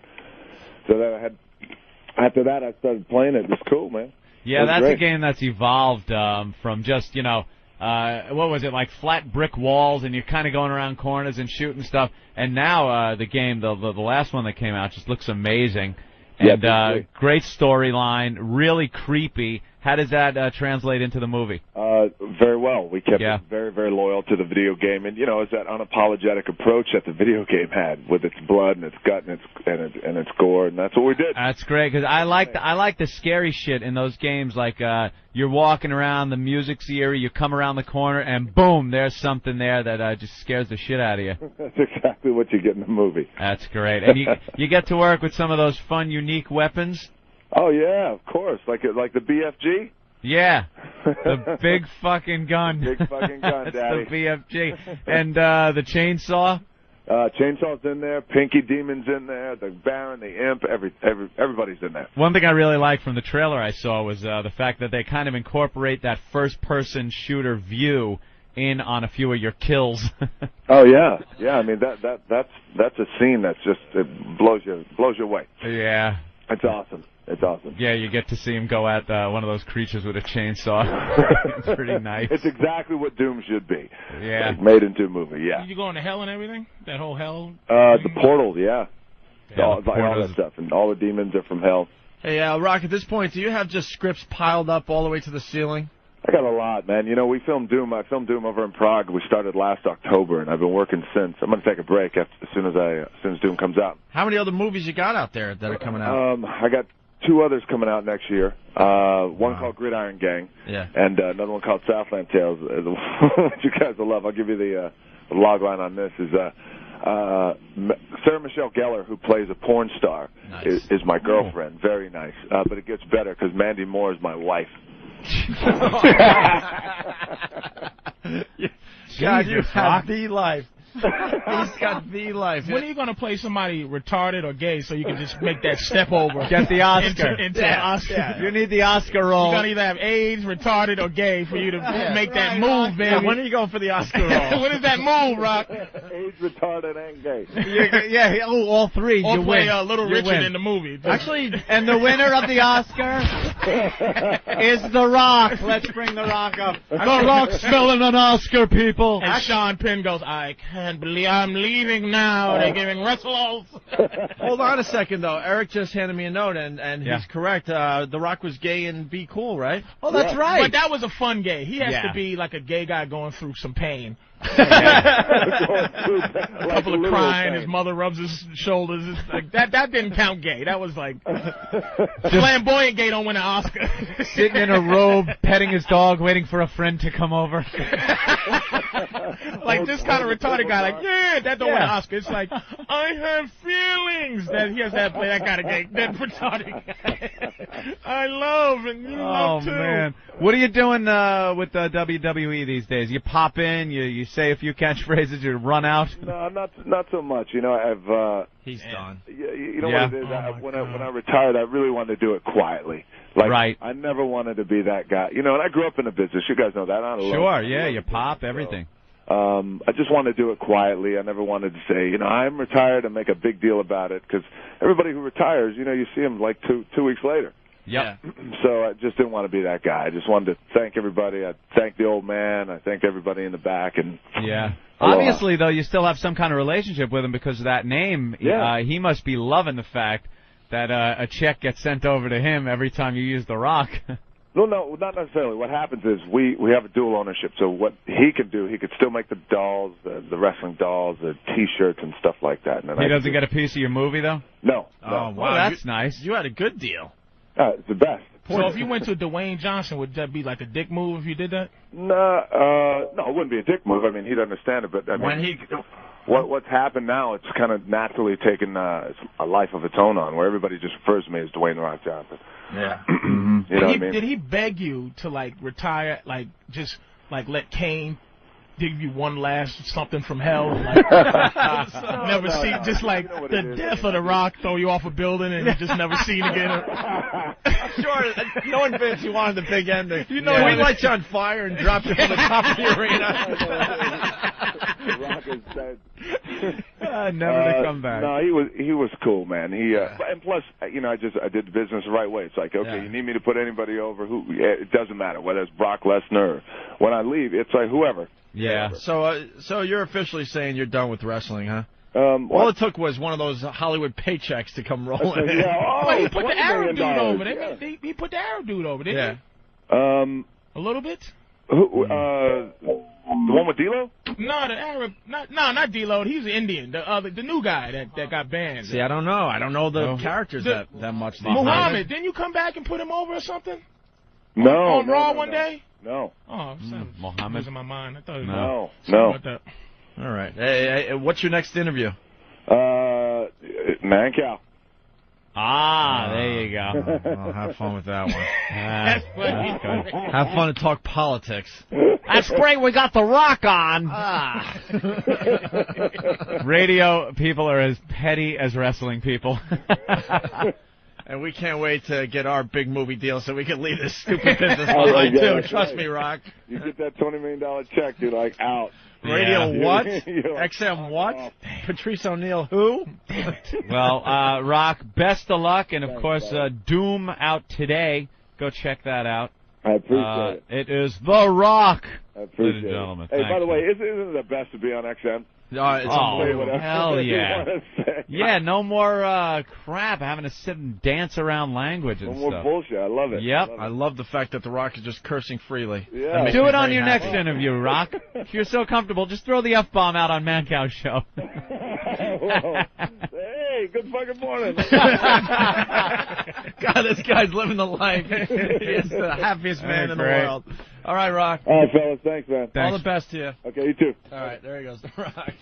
The Rock. Yeah, what a life that guy's got, damn, huh? I wish I never met him so I could wish bad things for his career. Yeah. But it's like, this guy is like... He is liked, is what it is, too. Like, you don't hear bad shit about The Rock.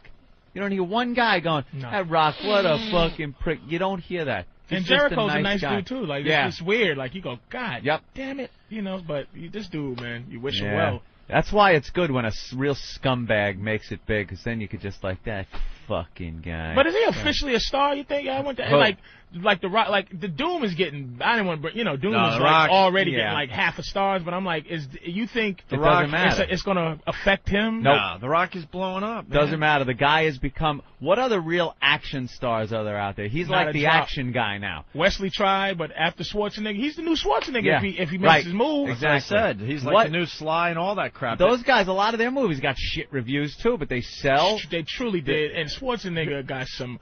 There was a string of movies that I am a Schwarzenegger movie fan, and there was a Running Man, Raw Deal. There was things that you shouldn't even seen. The Commando. Yeah. It's just like, but I watch they were genius movies. I watch them man. every time they're on. Those They're fantastic movies, man. And they're awful in their existence. Yeah. So, all right. So you answer my question. So this doesn't even matter. Hollywood needs like an action star, like someone like Rock. You got Vin Diesel. They were trying out for a while, but that guy has no. Finished. You feel it, don't you? He tried. He has no charisma. He tried to cross over too. He did that one. He was awful in Boiler Room. Remember how bad he was in Boiler Room? Pitch Black was his. That was his. Pitch gig. Black was good. That's his gig, but you can't be that in every movie. Every movie. No. And then they did hit that same character in the sequel, and it was just because they tried to up his usefulness. This is the thing I wanted to say. It's like the best thing to do is be like this underneath bubbling kind of side dude that they go, boy, he really can act. And then sneak in as a superstar. In an ensemble cast kind of thing like Pitch Black was. Yes. He was just kind of one of the guys in there. and then they make him the star of the second one. That sucked. Triple X was that was horrible. And then the last one he did with the duck and the kids, he's babysitting. Oh, and that why did he jump take the that? shark? That's when He Vin didn't take Triple Correa X jumped the 2, shark. but he takes that fucking movie. Is that what happened with that? Yeah, because you know what that was? That was Hollywood planning. He's not doing his own planning when they go, you know, Vin, you should. Don't you know, typecast you did that movie yourself. A Man Apart. Yeah. You were angry. Now remember Arnold did Twins? Right. Remember? Oh, yeah. And he's like, a duck. And he's just trying to be The charming. guy has no acting chops whatsoever. Ooh. The Rock Vin, has charisma. This and is Vin your Diesel. kindergarten cop. This is your kindergarten cop. Exactly, man. Oh, and he no. is just, you can feel it. Done. And he was too good to call our show one day, so go fuck yourself. And then Wesley Snipes, we were talking about him. Dropped off the face of the earth. How? This guy was the black super action hero guy. How did that happen, dude? Like Blade, I thought The Blade first put him Blade into... was one of the best movies. I love Blade. I even like the third one, I which like everyone Blade hated. 3. I like the I know. third one, man. People hated that one. I like. Who's that chick that's in there? That fucking girl from Seventh Heaven. The little cutie pie. Holy That was a jeez. good ass fucking movie, I'll man. watch anything Triple H was with in her that in it. movie. Yeah, right. Triple H was in it. And what you call it? Just you. But then something happened.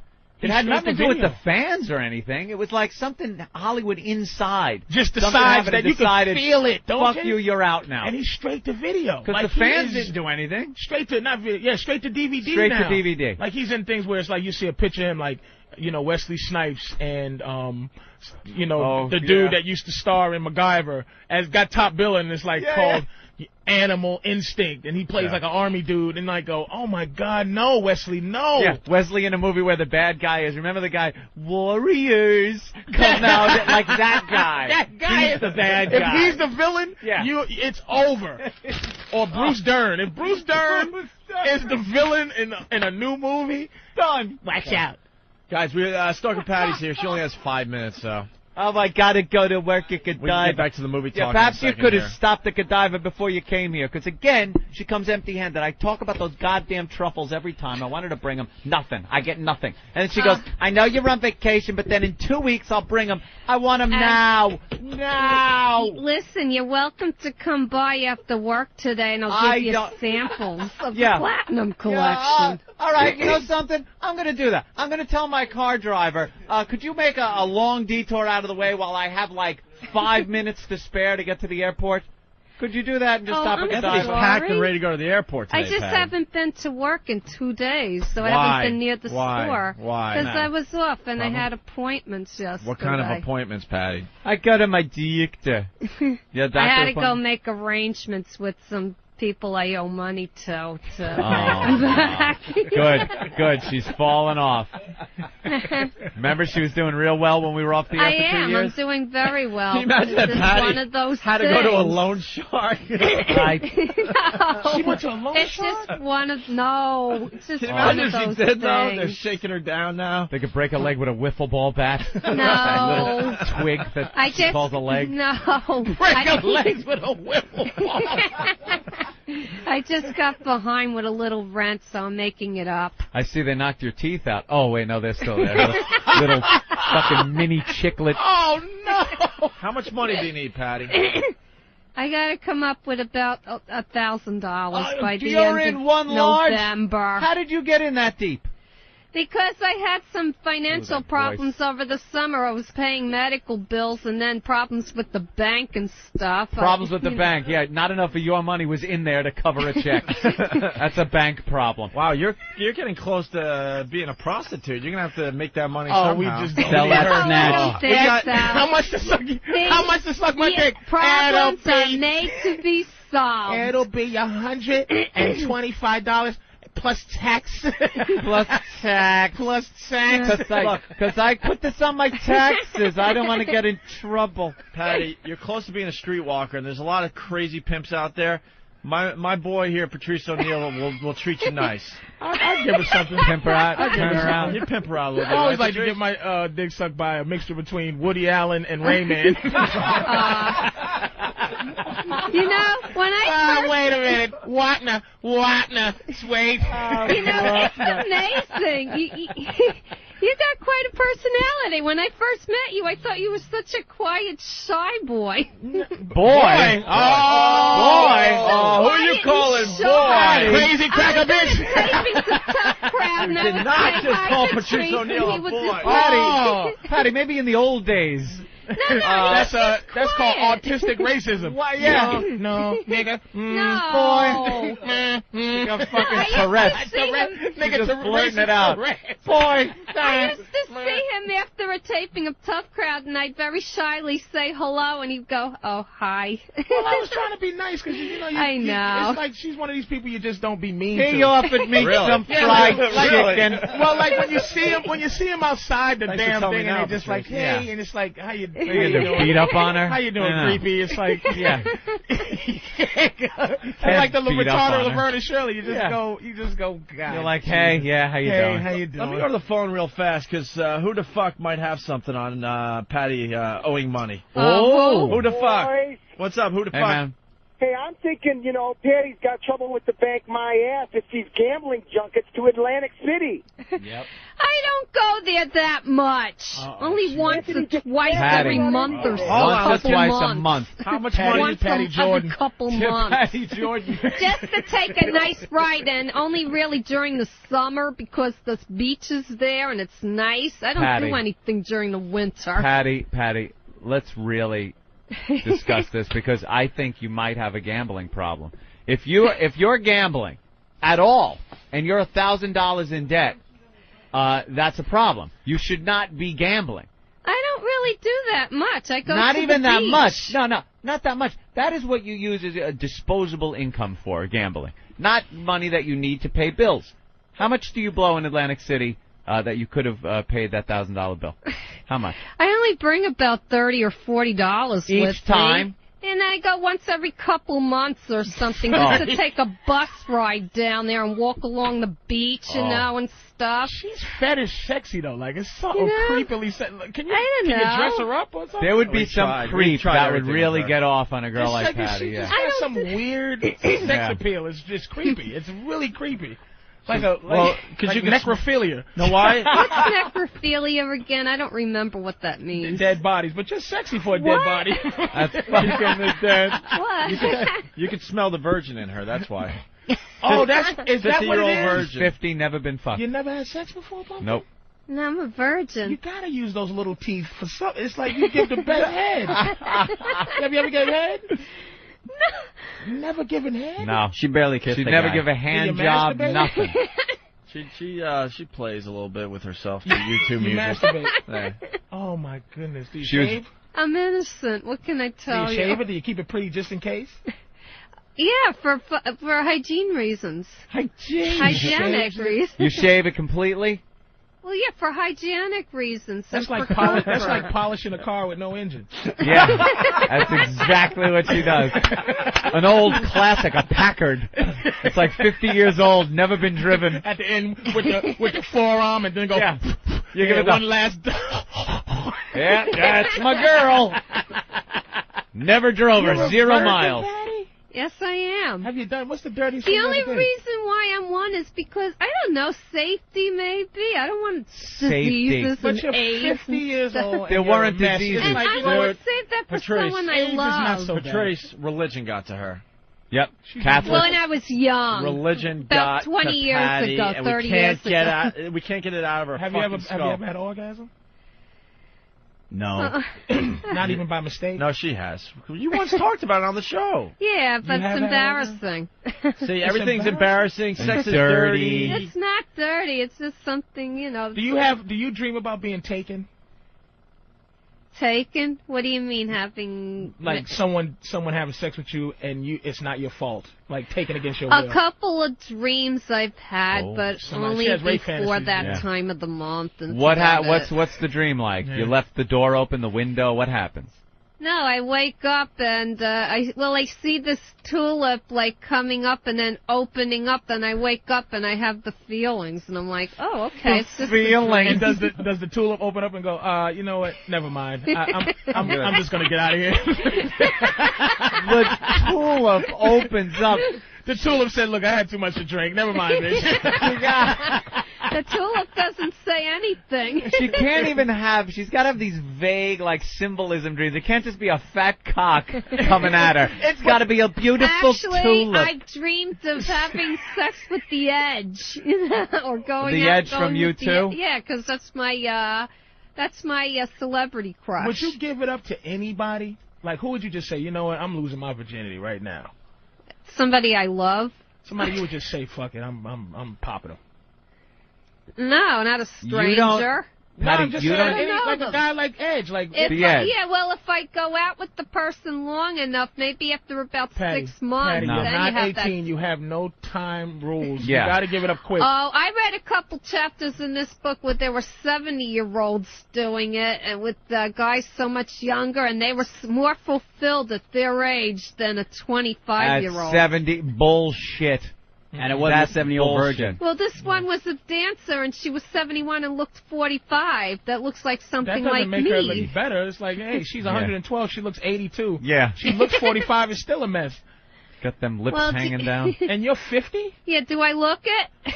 You know you don't. Maybe. No. She doesn't look 50. No, She doesn't. You Maybe gotta give her sex that. Because I actually take care Put of some myself. mileage on mileage is on you. I'm only 18. Times what?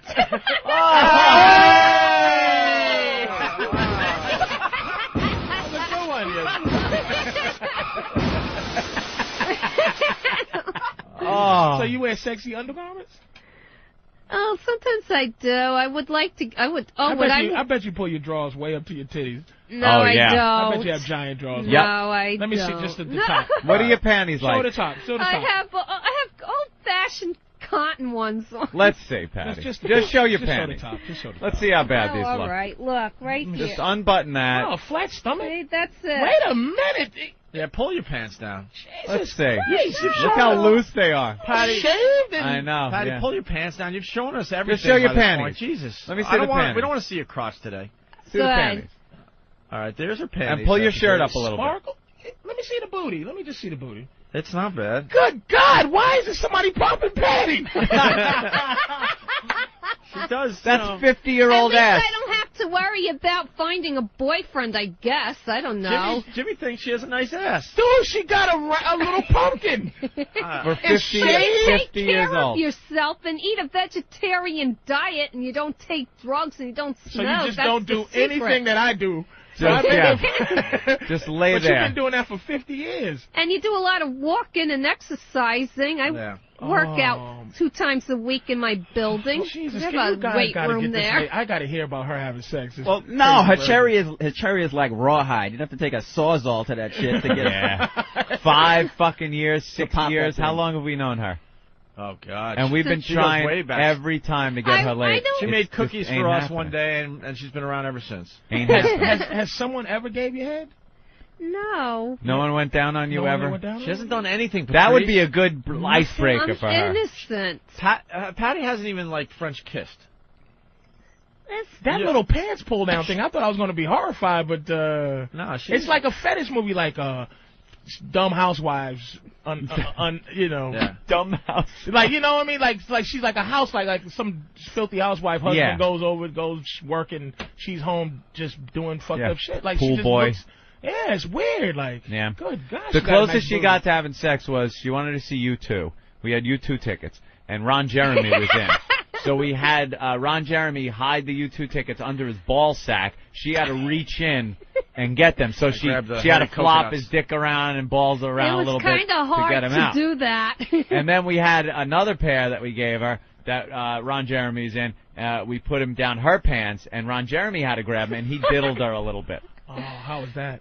It was weird. Very strange. Now, if you could cut off the weirdness and substitute it, like, did you ever have a sexual feeling that wasn't attached to being weird? Like, did you ever just let it go and go, "Ooh, that felt kind of good"? Good question. Well, what's that? That. The question that Question he just oh asked. My God. Well, I don't know. At night when I'm sleeping, it can be relaxing. It can be There's relaxing. no way Yeah. somebody can't talk their way into Anthony. messy draws. I don't know. Maybe This with is some what we need to do chloroform. with Patty. Yeah. It's so obvious now. We need to get a hypnotist. and There's hypnotize so her. many people that turn her want into a slut. There's so many people that want to hypnotize you and I and lie to all that shit. We don't go there, right? Because it's all bullshit. They come in here, they hypnotize people, put on their little show, and it's bullshit. No, fake. a real hypnotist, like a guy that takes it very seriously and gets shit done. You're still skeptical. That's Always. okay. But put her under and see if we can bring her back into her child. I'm telling you, we'd find some weird shit out. Was your touch funny, you think? What? Was your touch funny? When you were growing up, were you ever touched as a child? Not that I remember. See? Damn it. See, here's her background real quick. She was born of a woman of questionable morality and a stockbroker guy. The woman of a questionable... trick. She was a trick. Could have been. Trick baby. Yeah. She's born. She's an infant.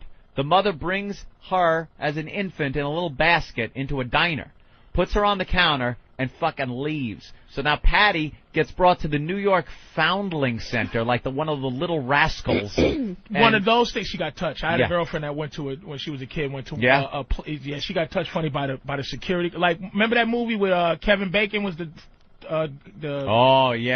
Rounders, maybe? No, that was the poker one. That was the one where Brad Pitt's in that. Brad Pitt, they play the gangsters, and Brad Pitt's the lawyer, and and when they're kids, they get sent to jail and all get That's fucked. who got her is a security guard, somebody at the place At the that she Foundling went in. It's Center. very simple, and she blocked that out. So she grows up. She grows up in the Foundling Center in foster homes, and then she gets put with her foster parents at what age? I was almost 2. Almost 2, and they are like Methuselah. Old. They're ancient people. If Patty's mom was alive today, she'd be over 100. Over 100 years old. Right? My foster mother was born in 06. My foster father was born in 03. So they're real religious Catholics, and they raise her and just beat her with the Bible, and the sex is bad, and she grew up in this atmosphere, abandoned by her mother. Grows up, foster home, elderly couple raising her, strict Catholic. Mother's a hooker, raised by fucking Moses. It's a fucking Lifetime movie. I don't know that she was a hooker. I know she worked in a so-called burlesque club, whatever they called them in those days. Whatever you want to call them. May have been like a Plato's Retreat, for all I know. Whatever, Plato's Retreat. No, that was a stripper's name. Yeah, that was a stripper. Come on, everybody. Plato's Retreat. Bring her up. Bring her up. What music they used for strippers back then?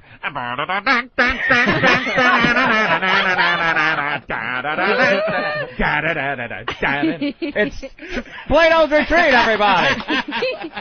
Don't forget to tip your maitre d's. Mr. and Mrs. North American, all the ships to sea. Flash. There's a hooker coming. And remember, loose lips sink ships. Let's bring up our next act. Oh, look at long. Don't worry about it, baby. I had problems too. I don't know my. Because it looks like we all got our crosses to bear. It looks like she really wants to have fun sexually, and but there's still something just blocking her from that just going booty, for it. and she enjoyed how much sexual like she enjoyed somebody going. She was all nervous, and then she's like, "Wow, oh no, she's likes happy. That little booty." Yeah. She's happy when people look, and then she goes, "I take care of myself." And she's very proud like that. But when it comes to sex, boom, the breaker switch, slam, goes right off. If you're a real hypnotist, get a hold of Ben so we can get this done. We're looking for the real deal. Come on, Patrice, you're smooth. You and can break that in. And we'll see what we can get done with Patty. I'm telling you. I know that. Like, I could talk Patty into doing something. Yeah? I'm just genius like that. That's smooth?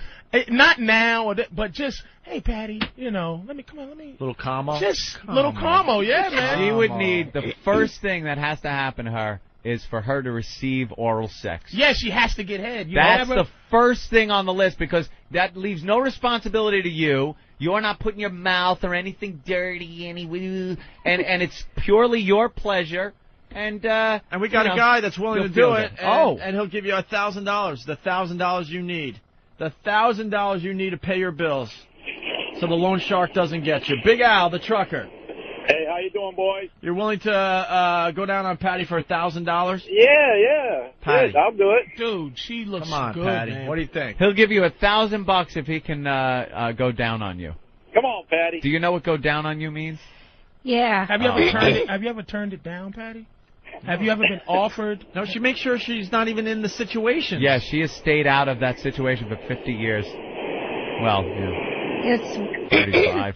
You would have to hypnotize me that I go under, that I'm not even aware that it's happening. What are you talking like my drugs? God. Has she showed you her? Oh, Yeah, we've seen everything. Yeah. And she just never let anybody that was willing to just take a Give a little index, middle rub, finger rub nothing. down and just do this to We did put a remote control vibrator Butterfly. right on her. It doesn't do too much though. Wait, do we have that? Oh, you have to go took to it work home today, with her. right? Yeah, I have to open the store. Well, are you late now? Well, I got to be there by 9:30.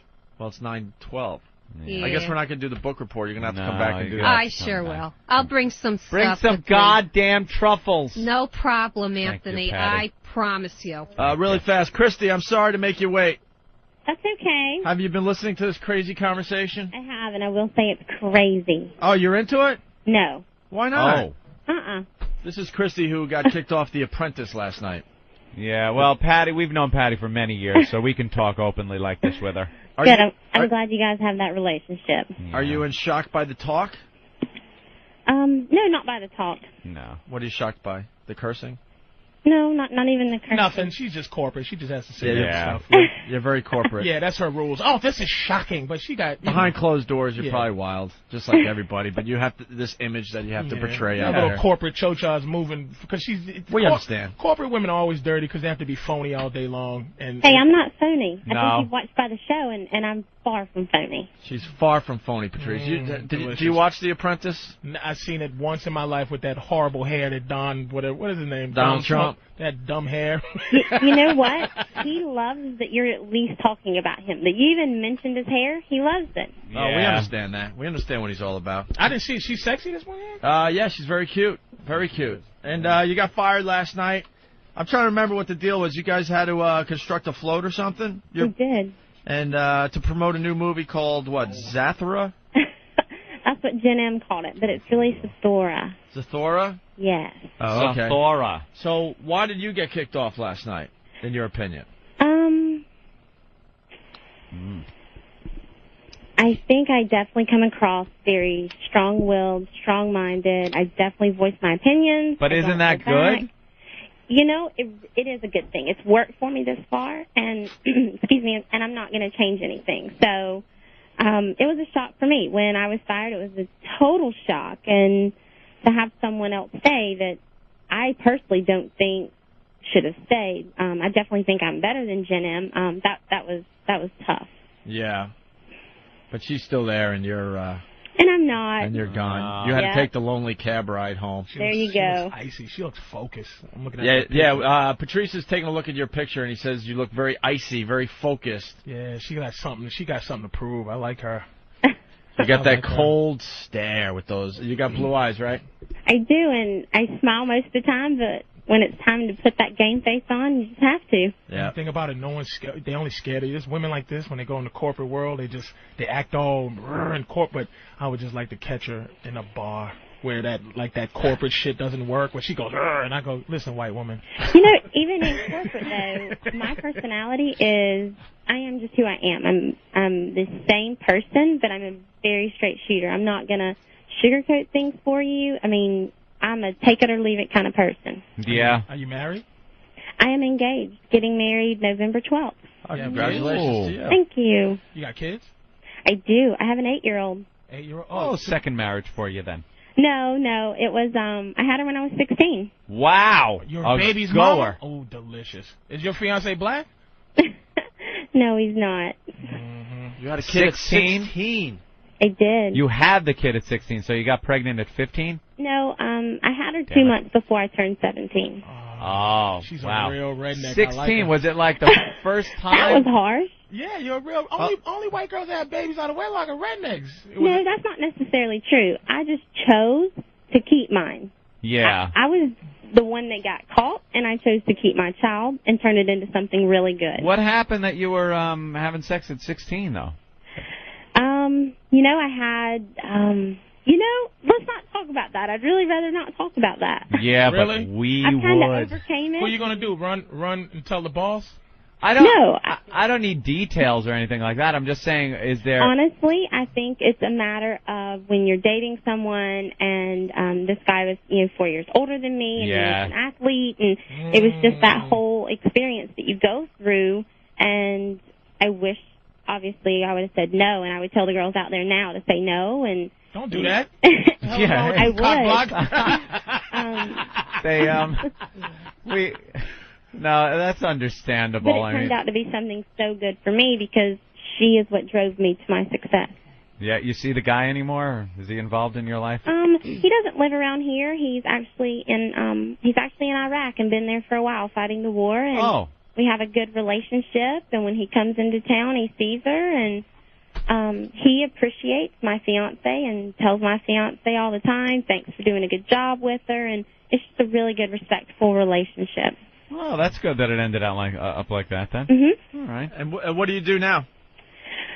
Right now, I am in the process of buying a cornerstone building in my historic district of my downtown city, and buying a restaurant called Seabones. It's seafood, and putting in a paint-your-own pottery studio. You from Georgia. money? From a little bit of money, a little family money, maybe? No way. I've never wanted for anything. Yeah. Yeah, she comes from money.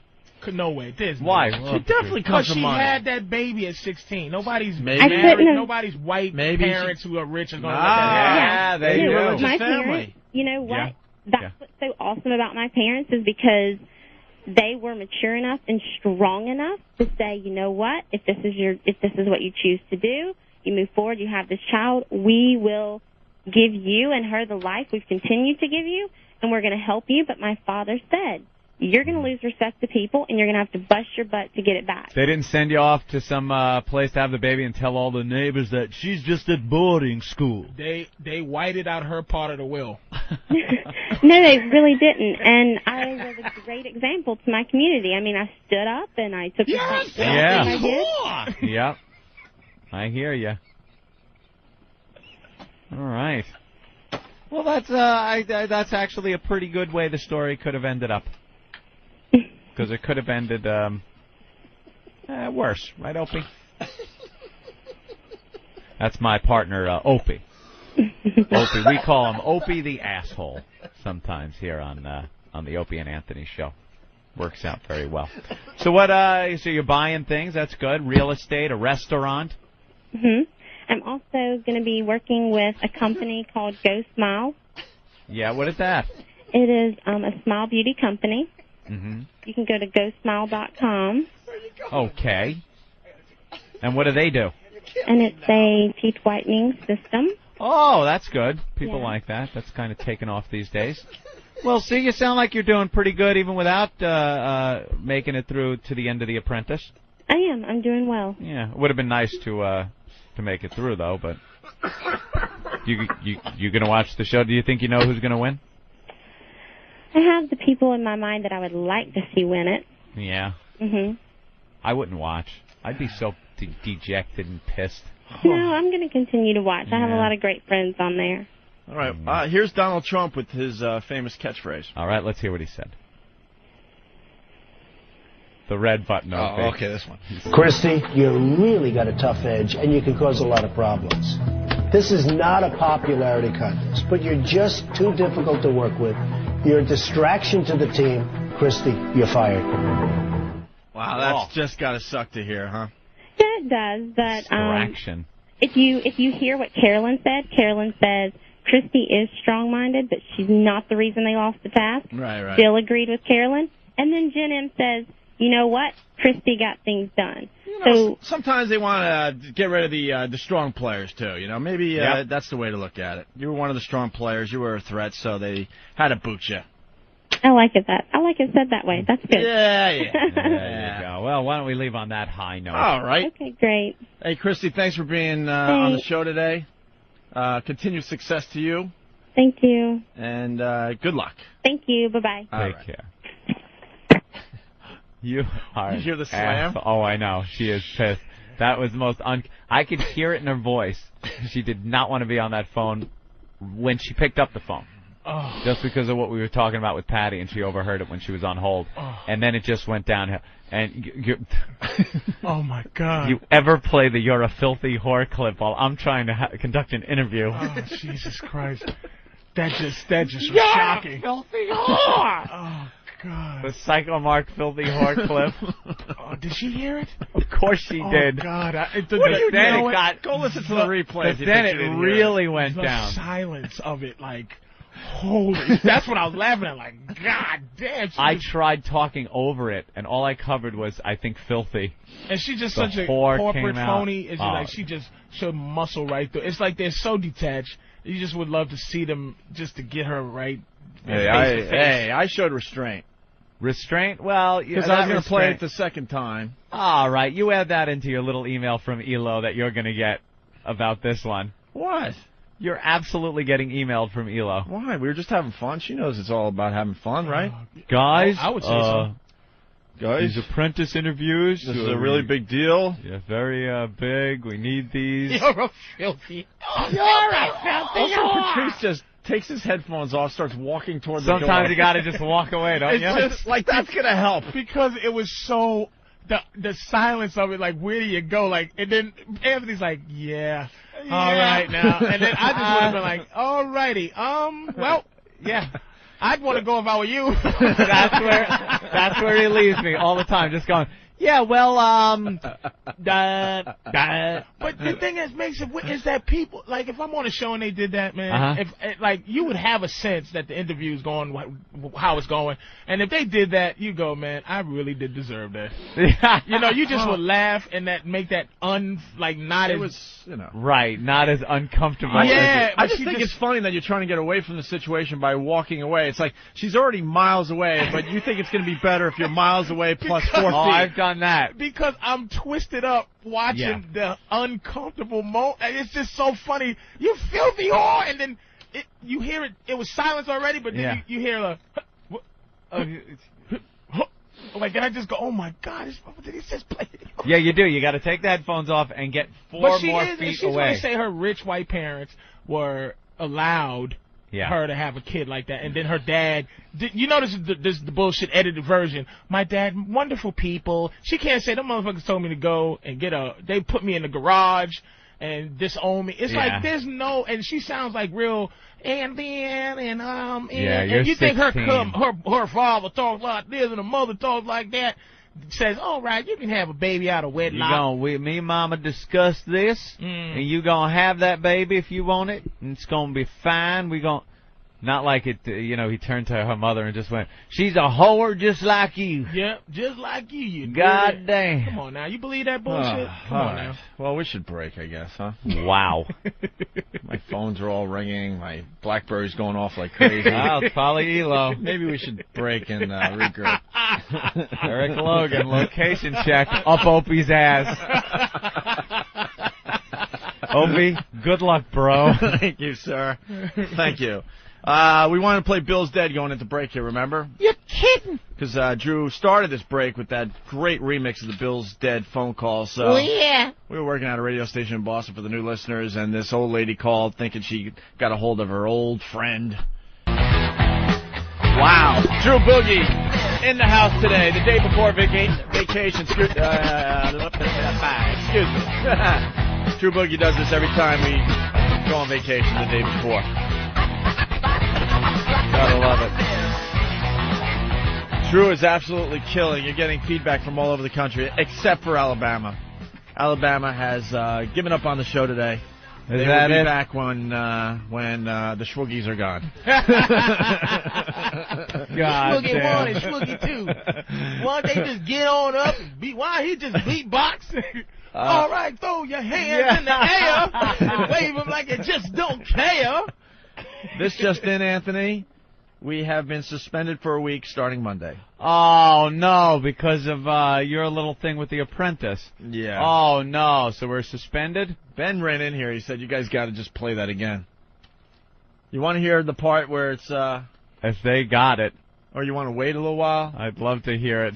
Actually, we probably should get Big A in while they find that. I want to hear the uncomfortableness. Yeah, let's get Big A in here first, and then we'll find the silence is what got me. It's just so creepy that... Well, all right. If we're suspended for a week, I'm making reservations to go on vacation.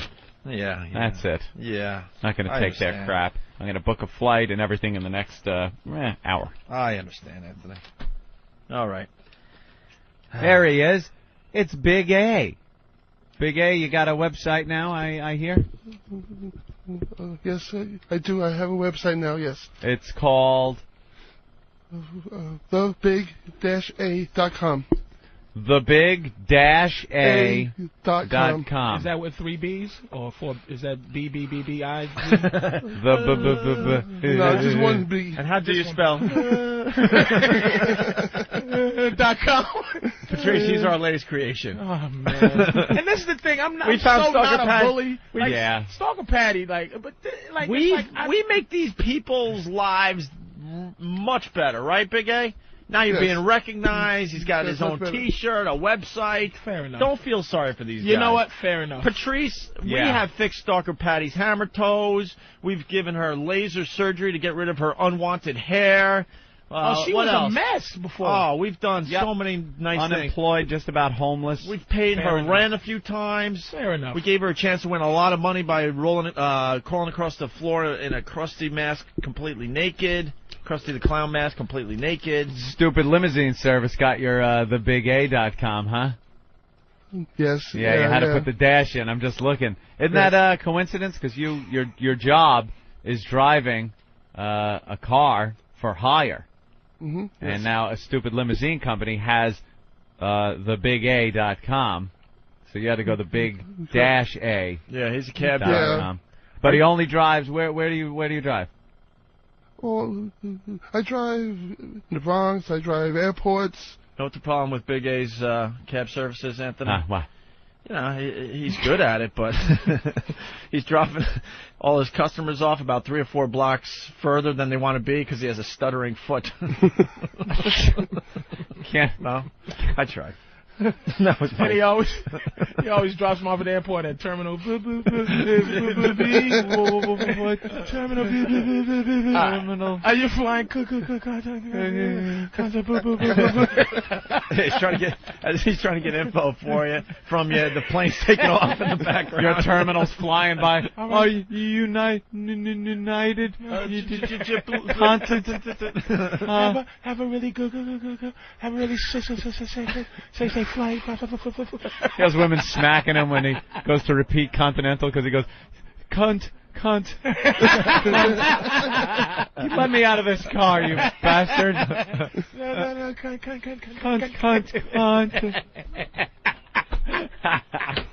Well, Patrice, we tried this last week and it was working very well, and then we ran out of show, so we're going to try it again. It might be the start of a new bit. We're not sure yet. We're still, trying it out. We're brave enough to try new things on this show. That's why we have a good show. The Big A, yeah, the lovable stuttering psychopath is his website, and then there's a picture of a hot chick on his menu page, but it's got his face on it. Oh, that's the Little Bo Peep, right? Little Bo Peep. We yeah. suggested that he goes as Little Bo Peep to the Halloween party. Well, something tells me he wouldn't look like that in a Little Bo Peep costume. Photos at the XM Studios is part of. There he is. Wow, you're really not. Look at the pictures. You're really trying to economize on the bandwidth, aren't you? These things are compressed down to barely viewable. All right, next, let's see. It's a picture of Opie with Big A, Jimmy, me. There's No Filter Paul and his wife, who you're in love with, by the way. 2 pictures with Master Poe.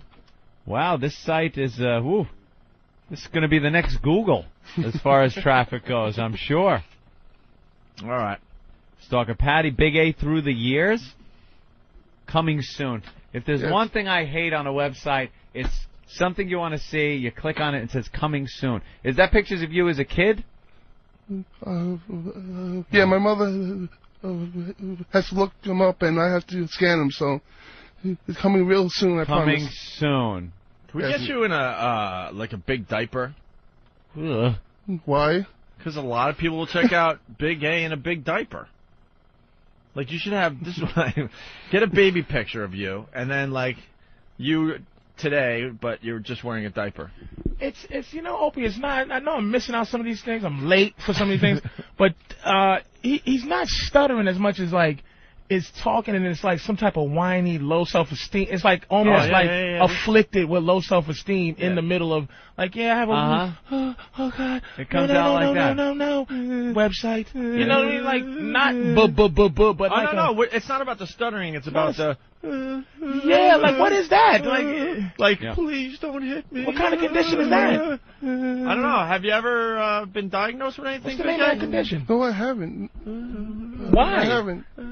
You never went, like when you were getting beat up as a kid for going, he's a big guy, though. Potato puffs. He's got that retard strength, and he's big on top of it. What's the, who's going to mess with him? When you went out for quarterback in high school, down, hike, oh, God.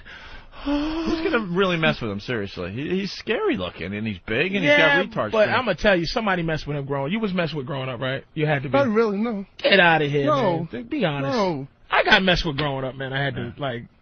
nobody teased you? Nobody... Oh, tease me, yeah, but nobody... That's what I'm talking about. Tease. Oh, you think mess with, like, touch. Yeah. Jesus Christ. He meant touch funny as a kid. Yeah. I mean, people teased you as a kid. Of course. I mean, everybody gets teased.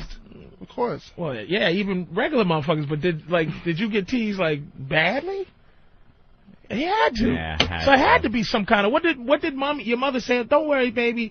They don't understand that you have what?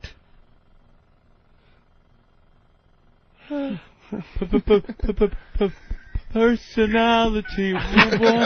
Walk with personality. Talk with. You know what his stammer sounds like? Jesus, Anthony. But I'm the mean one. Right? Jesus. Like, you just pop my ear down. But I'm the mean one. See, Anthony flies under the radar, but he's a sick fuck too, man. Personality. Oh, God damn it. Big A knows I love him. Oh, God bless y'all, motherfuckers. Of course I do, yes. He's big and cuddly. He really is. It's just like you just want to... And we're making him a star. You guys get him laid yet? We were working on it. We actually hooked him up on a date with Stalker Patty. They went out to Little Italy. We hooked him up at Paisano during San Gennaro. He won her little stuffed animal. Yeah. They went on the Ferris wheel, but they couldn't go together because he's too big. Yeah. So they had to be in separate cars. They put them on separate cars so they're waving to each other on the... Yeah. And then it ended. We tried to do a love match. Not even a kiss. We brought him back in the next day and really dug deep with Patty. And Patty said there was a problem with his breath. Shit. And, How's the breath? I think it's much better. Better? Yeah. Go get Bill! Oh, yes. Bill, the official sniffer of the Opie and Anthony show. Bill! Where's Bill? Intern Bill. You haven't met another... We love this kid. We just don't know what to do with him yet. He's like Lil Charlie Manson. This guy's Charlie Manson. That's what he is. He's Lil Charlie. He really does look like Steve Railsback from Helter Skelter. Yeah. I gotta say, we got a great intern crew, Patrice, but this guy we just don't know what to do with him yet. This is Bill. We love this kid. He's completely out of his mind, but he's also a great intern. Very efficient. Like, the guy is quick. Sufficient. He gets everything. Very He's a good that's that intern. autistic, that's that concentration he has to have. No, it's the crystal meth before the show. Meth, Look, he's sweating like a motherfucker. It's 40 degrees in here. He's got a lab in the woods. The guy is, you're constantly on high speed. You decide to go with the beard. You usually shave by now. Yeah, I'm going to probably end up shaving. I don't know. Yeah, go up to your... it's a little low today. There you go. It's too much to shave every day. You grew that in 2 days. Yes. Yes, I did. He is one of those hair-growing motherfuckers. Just for a visual, you're what, 5'7" about? Yeah, 5'8", 9, something like that. That's a pretty big, from 7 to 9. That's well, it says in my license 5'9", but I think I'm 5'8". Yeah. All right. And how much you weigh? I'm just giving a 140. visual. Yeah, giving a visual to the 140. listeners. All right. No pretentiousness at all. No, this kid just not all sincere. No, this kid's is the real righteous deal, kid, man. And he's crazy. He's the real deal. We're shaping him. We're trying to give him a better life. Yes. Goes out, gets drunk to point he doesn't remember shit. He no website in his future. Just a righteous. Just he's an animal. This kid. No, but an arrest warrant definitely. Yeah, definitely. Some arrest in his future, definitely. And there's some kind of psychotropic drugs you're taking, right? Some type of drugs you're taking for your head. Anything? Thorazine, No, lithium. I'm not on any drugs that would actually change the way I function. Yeah. Just Adderall. Adderall, yeah. Nice. What's Adderall do? You know, like when you play EverQuest and you put haste on yourself? Yeah. To make yourself faster? Well, thank you Adderall's for that basically haste. reference. Now I know exactly what that is. You have haste put on yourself. He's got haste. He's got the haste spell on him all the time. Now, haste makes you. Is haste slower or faster? No, that's faster. Haste is just faster. And Everything that's is faster. why are you on that? Like back in high school, I got there was a lot of things going on, and then they basically said, "Hey, try this. Maybe you'll be more Would you have the ADD nicer in or school." something? They thought I did, but then I got tested, and they said I didn't. Wouldn't they want to put you on something that calms you down more, though? I don't know. When I was in high school, I was like really I was a lot more like nasty. I was a much nastier person. Like when it came to doing work and acting, like writing papers and talking to teachers and stuff. You're like fuck off and not like evil, but like I would make like the reports that used to get me in trouble. All the things that got me in trouble were like because I just had so much contempt for the school and everybody there. And what'd they do to you that built up this contempt? I don't know. I was just being stuck at St. John's. That really got me pissed. I bet he's real loyal too. Like if he decided that he was going to shoot everybody, he would spare the people that were nice to him. Right. Like just hey, exactly. you didn't mess with me. You didn't mess with me. I don't fuck with him. I believe that. I believe fuck when he with a lot snaps, he's I going to. don't mess with him at all, man. I'm a nice guy. He's the real deal. I can just tell. And you got a lot of guns at home, right? Yes, I do. Oh, you do. So that's an extra treat for everybody. Well, I grew up in a we have a house upstate, and I grew up in a hunting environment. Yeah. And that's basically, I guess. We were just talking 30-30s earlier. Yeah. Nice Winchester. A hasty hunter. 30-30. Yeah. Get that duck right now. Kill that motherfucker. A big game hunter? I used to. I don't really hunt as much anymore. I just don't have time. Let's say Patrice was an animal. What kind of gun would you have to use what to would you take use him to down? shoot me? A Wildy .475 handgun. Is that the kind of handgun they used in Trimmers to kill the worm? That's the type of handgun they used in Death Wish 3. Oh, yeah, he really likes you don't the hunt Death with a Wish movies. handgun, though. Oh, yeah. It's like he's an animal. What are we talking about here? I mean, a handgun? I mean, I the think studio? so. I mean, is in the forest? Or what are you doing? In the Patrice forest. is running. Patrice, He's in the woods, and he's just running 308. trying to get away from you. Would you use a different gun to hunt, like, say, the difference between hunting a Chinaman or a Spanish guy? Is it a different kind of gun? Patrice 308 Savage. Where's that one? Yeah. That's like nice size, nice caliber weapon. Well, I wouldn't need a shotgun because it would. I could probably hit him with something that a little bit more precise. Maybe a rifle. I would say, off the top of my head, I would go probably 30-06. Yeah. Or. Now, is that would you give me a head start? I'll give you a day and a half, boy. Could you track me? In a day and a half? Oh, yeah. You could track me if I got a day and a half run. Oh, yeah, your imprints in the mud and the bark of the tree where you scrape the tree. Scrape the tree? What, is he itching his back on the fucking thing? He's really talking about how he hunts a bear. Would you follow my shit trails, too? Jesus Christ. Oh, yeah, this is Burger King. So when you could really, like, if you gave me a head start somewhere, you could find me in the woods, like a day and a half to 2 day head start. And actually, probably not. I mean, I don't. I think so, because he'd have to survive for 2 days, Patrice. You wouldn't just be running. You would have to stop, set up some kind of camp, whether just to eat something or take a piss or a shit. Like, I wouldn't even know to do that. I would run. You just keep running until you fall down? Until I fell out for 2 days. Until I just fell. You gotta eat. You gotta find water, so if you're in familiar territory, you kind of know where the watering hole is. Crap, hunting me. That's why I just would keep. That'll be the call. The bird call. I see that big red fucking Boston hat right in my crosshairs. Hear that echoey. Yeah, but it'll hunt me just like an animal. Have a nigga call. That's a chicken, nigga. And I'll be drinking from the brook. Huh? Chicken, nigga. Wow. Oh, shit. All right. 2 days of hunting. So we got Bill the intern in here, and who could be hunted with a pellet gun, by the way. And we got Big A in here. And Stalker Patty went on a date with Big A, and the big complaint was that he had really bad breath. And Bill again. Oh, look, he's bumming.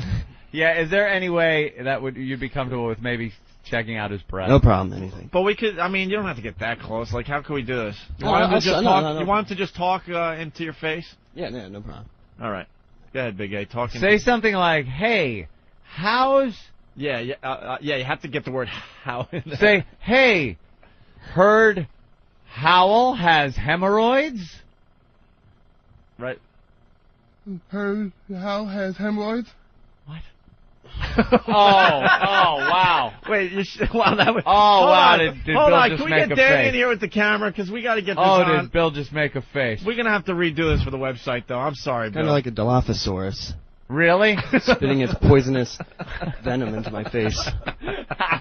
The face you made was priceless. We're going to have to do this again just because... Yeah, wait till the camera gets in here. But the line is, "Hey, heard Howell's hemorrhoid?" Yeah. Should we got to throw an ST word in there, too. Yeah. Hey. Hey, heard Howell's stinky hemorrhoid? Yeah. No, or is it an S? It's just ST, ST. right? It's just Yeah, STRs don't do it for him. Like, That's if it right. says straight, that's fine. It's an ST vowel. ST vowel. Okay, we're stalling because Danny's coming in here with the camera. And basically, we're going to get the whole gang in here, and Big A's going to do monologues from Letterman, monologue jokes from Letterman and Leno. We tried this last week. It was really good. All right. Got Danny in the studio. We don't like setting up shots usually, but this is too good. Danny, get over here because the reaction, yeah. All right. So, Big A, you know what you're saying? Say it again, Anthony. I They're forgot. like, "Hey, heard Howell's stinky hemorrhoid?" Right at Bill. Hey, heard Hal's stinky hemorrhoid? Oh, wow. Okay. All right there, Bill. For the people at home. What seems to be the problem? What does it smell like? Yeah, what's going down? Does it smell like? Is Yeah. it more Are you- stomach or is Wait, it and mouth? we don't Yeah. like faking shit on this show, so don't bullshit us. Nah, What does no. it smell like? It's Just like mildew and terrible, just terrible like children's like laundry and children's laundry. like, wow, that's funny. Like when just like children's laundry. like After the playground, right? yeah, Yeah. after the- Okay, all right. Dirty thrown in a socks. pile. It's Big A. Yes. Do you think is it mouth or Bill? Does it smell like mouth, teeth, tongue, throat, I think throat. stomach? You think throat type Yeah. of throaty? I think he has thrush. What's that? I don't even. Who gets the thrush? What is thrush? That's a Little House on the Prairie disease. Laura's got the thrush. Get Doc Baker. What is that, Bill? I think it's a yeast infection in your throat. Oh, could you have a yeast infection in your throat? Holy shit! Wow, could that happen? Yeah, you can. If Yeah. All right. All right, so Big A, I don't know, maybe have you had it checked out at all? Because it does seem to be the number one Not yet, complaint no. with you. Yeah, we're trying to make you better. We Trying to make you like, yeah. we knock people down on the show and then we make them better. We want you to be able to go out to events or date or something and talk to somebody and just, not have that issue that's going on with the... Yeah. Yeah. Do you have any benefits driving the cab? Yeah, Big do you get insurance? You Any got insurance? benefits? No benefits at all. Oh, he's never going to the dentist. Oh, that's going to Yeah. cost. Did you eat breakfast today? No, I didn't. There you actually. go. Oh, it's empty stomach. Got Empty that stomach. Empty fast stomach, the thing. nervous dry mouth, and the rotting gums. Well, you know something? Fuck, man. You don't need benefits for a roll of certs. If worse comes to worse, certs. That just masks the problem, though. Yeah, but at least you're getting minty children's clothes. How about you? Children's laundry. How about you go see old Dr. Scope? Dr. Scope.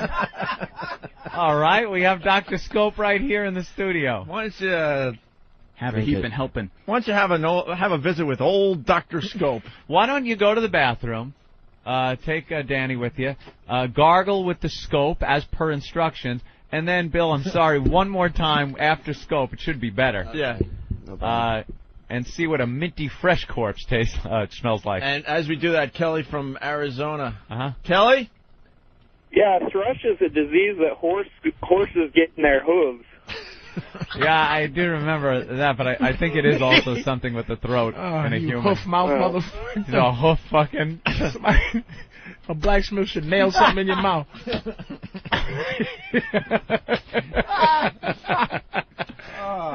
Oh man! I seen his teeth on the website. You know, when he has that big smile, it looks like someone just jammed candy corn into his gums. That's what it looks like. All the colors and everything, like he's just collecting plaque from years. Yeah, it is a little odd. Oh boy.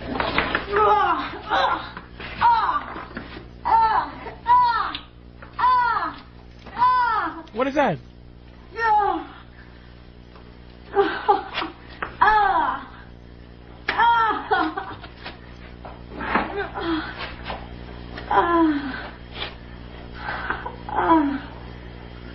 Yeah. Any guesses? You want to guess what that is? Any guesses? You know what? I've seen something like that on the internet once in my life. Oh, and the only sound that I've ever heard a woman make is she's getting fucked by a horse. Wow, Patrice, you are good. It was such a sound of not regular fucking. It was just like it was this fat girl and the pony just climbed up there. That's and it. She just wah, wah, He drives it home. and he was really ramming her. She and that she was is- on her tippy toes. Yeah. Was that? This is a real fat white bitch. Yep. Really. Up in a farm or something. About and it 3 feet of horse cock. Here's the question I got for you guys today. Sure. Who's being abused? The horse or the lady? The lady. The lady. The horse Yeah, don't I would care. say the lady. You can hear the front of his cock smacking the end of that Oh, cervix. it's just is Just driving it home. It was weird to watch, and I couldn't take my eyes off her. Couldn't. Just up and just. It was and she was just fantastic. on her, and I was just so jealous of the horse. Oh. I just would love to just hear that sound Yeah. once in my life. Let's go to Nick in Jersey. Nick. The name of the disease is Coxsackie disease. All right. Punching out, sticking in the rear. Asshead. All right. No, what we could do as they're doing that in the bathroom. So Stalker Patty and Big A went on a date, and Steve made a promo about the whole thing. Let's play this really fast. We're not going to break. We'll come back in like a minute. For years, Andrew has waited for that special someone, a woman to spend his life with. I think it's very romantic, actually. A soulmate. Will you shut up? Patty has never experienced love I have self-control all the time. and is a boring dipshit. I like doing puzzles and things from the paper, like all the crossword puzzles, the math puzzles, and the post. What if someone you couldn't stand You have no sexuality. was the only someone for you? I think she looks very beautiful. Witness the romance between a stammering maniac with chronic halitosis There's a slight breath problem. and a cliche-slinging bag lady. A wild and crazy evening. No matter what she says, after she says it, I want her killed. He has fun on the Ferris wheel. I was too big and it wouldn't balance both of us. Wow. But what happens after the love is gone? You know, just want to be, friends. Fuck you, bitch. Why can't we be more than friends? I can't. I'm sorry. What are you doing?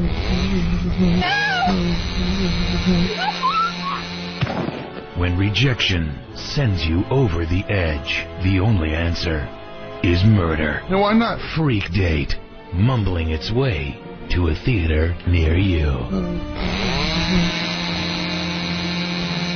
And with that, they're back in the studio. So you had you did a visit with Dr. Scope there, right? Did you gargle Yes, I like did. it said on the bottle? Yes, I did. You gargled good. Did he Aw. gargle Yes. good, Bill? I wasn't in there with them. No. Oh, Danny, did Danny? he gargle? I wasn't in there with them. I got him. Danny? I don't think he gargled long enough. I Yeah. think you're supposed to use about 30 seconds worth. Yeah, yeah. It was probably it was a solid 8 or 9 seconds. Oh, Jesus. You But got it was solid. You got to do the bad breath math, and you got times that by like 6. Yeah. You should be drowning in the stuff. Also, isn't Scope kind of the pussy shit? Shouldn't he be doing Yeah, Listerine? Listerine. Oh, it's got to burn for it to mean Fucking anything. Drano. Yeah, that's like liquid candy. All right, so we're going to do this again. Good luck, Bill. All right. You know what you're saying? Hey, Hal. Stinky hemorrhoids. Say it towards me. Hey, Hal. Stinky hemorrhoids. Oh, Jesus. That didn't help at all. It had to help. It didn't help So it must at be all. the stomach because it's just the stomach because it's Yeah, like it's bypassing the because the scope. scope it'd be minty first and then it'll be followed by Yeah. some type of stomach thing. Bill, what does it smell like? Same. Yeah, basically the same. It was even worse now than before, just when I got really close to, because I don't think he was saying it really directly towards me. Hey, do you have? Are you able to burp on command by yourself? You can't just go burp. No. Oh, I was hoping you could burp in your face, and perhaps we could tell if it's a stomach disorder here on the Dr. Opie and Anthony show. Yeah. Like we're trying to diagnose this. All right. Cut him open, see if it smells. Why don't we get the gang in here? Thank you, Bill. No problem, guys. Bill, always a trooper. Definitely. A go-getter. But maybe if he gets that fix, he might not whine anymore. That might be a cause of his whining. So, Nathaniel, we should get some of the guys in. Big A's going to do some jokes for us. He's right. He doesn't know how to do stand-up, so that's what makes this really good. Uh-huh. He's going to do some of the better jokes from Leno and Letterman this week. Bill, you want in? Come on in, Bill. All right. Dude, are you creeped out by that? Fans in studio, one of the interns is wearing a I Love Fan t-shirt. Ooh. Yeah, with my picture on it. Wow. That's a tribute. What's that about besides wanting mic time, sir? No, he that is a cry for mic time. He wore it to my my victory at Caroline's recently, so I really can't be too mad at him. I thought it was quite touching. Of course you can't. We can, though. So tool away. It's kind of creepy, don't you think? Yeah, no, Bobby just is dying for my approval, I think. And everybody else's attention, apparently. Well, Nathaniel's my hero. He's always my hero. He's like the O&A celebrity that I wanted to come meet. And now I need him to be my friend, so I do I'm sorry, things like he this. took it was Nathaniel instead of Nat. He's Fan. Well, that's actually what I go by. That's my name. I know. Why don't he just go by Il? Hey, Eel. Oh. Took the middle part of Nathaniel. I know. What a dick. That doesn't. Hey, Fan. Yeah, he's fucking trying to be. Oh wow, he just said, I haven't heard that one ever. Yes, he hasn't. The Because Neil everybody thing? thinks it's cool, Fan. Nobody thinks it's cool. You did that on purpose? No, it's what I've been going I'm by calling since. you Eel from now on. That's fine. I think it's cool. I love IEL. All right. And that's what he said. I haven't heard that before. Yeah, exactly. So let's get into Big A doing some monologue jokes from Leno and Letterman. All right. From the past week. You ready, Big A? Of course I am, yes. All right. We're gonna give him some applause, right? We don't have any music or I got anything, music. do we? You got something? Yeah. All right, Drew Boogie will help us out. Hold on. You're on. Oops. There we go. Someone give me an intro. Ladies and gentlemen, live from the XM studios, the comedy stylings of Big A. Let's hear it for him, people. Show him some love, Big A. Do a little intro. Good to be here, you know. I'm happy to be here with Opie Anthony and Patrice and Eric, Nathaniel, Drew Boogie. Everyone. Naming everyone in the audience? Is that what you would do? Imagine he's in a comedy club and just, what's your name, sir? Okay, Pete and Finally gets to the Mary. back row and he gets the light. Thank you. Thank you. Good night. Good night. Holy shit, what a train wreck. All right, Big A, launch into some jokes here. Vegas. Yeah, Vegas. Record rainfall this week. Mm-hmm. More rain this month than ever before in Vegas. In fact, on the strip today, it was so bad, Roy got mauled by a sea lion.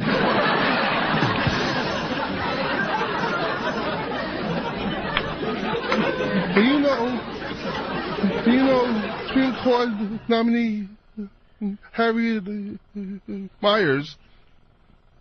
Just a strange, fascinating woman. Uh-oh.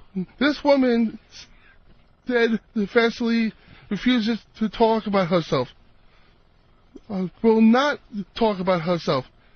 And I'm thinking to myself, Where the hell do you find a woman like that?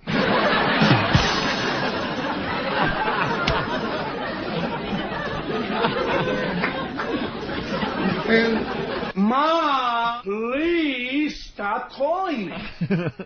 Mom! I'm not gonna Lord. I have to do this now. I see the awful, terrible things in my life and turn it into something funny. Patrice is just amazing. And in New Orleans, they welcomed the first baby born in a hospital since Hurricane Katrina. Oh, they did, huh? Yeah. How about that? Good one, Hope. Thanks. Well, they named the baby FEMA because it finally showed up after 9 months.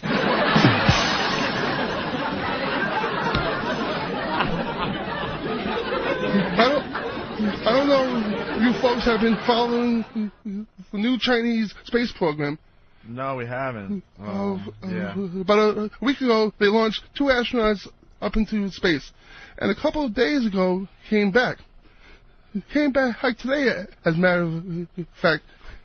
Came back like today, and the sheriff will be back tomorrow.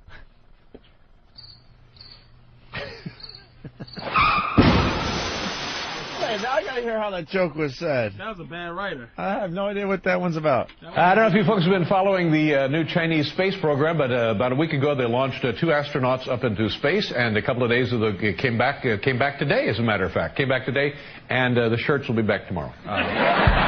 See, Chinese laundry. Chinese laundry. Okay. All right, let's go. Big A, go ahead. Congratulations to the Houston Astros. Yeah. Guys, you gotta like be an audience here. Yeah. They made it. They made it to the World Series for the first time in their 44-year history. Yeah! Woo! President Bush called the clubhouse to congratulate the team. See, I think the president got a little confused. Yeah, like he said, he called the team to prove to Kane West he really does care about Astro-Americans.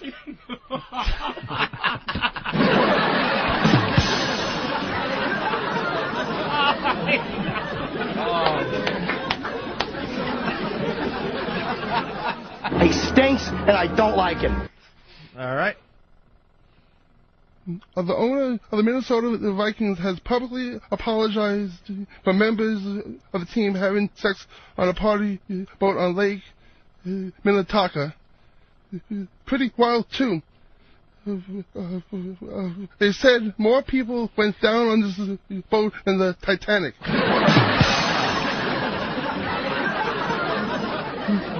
But we're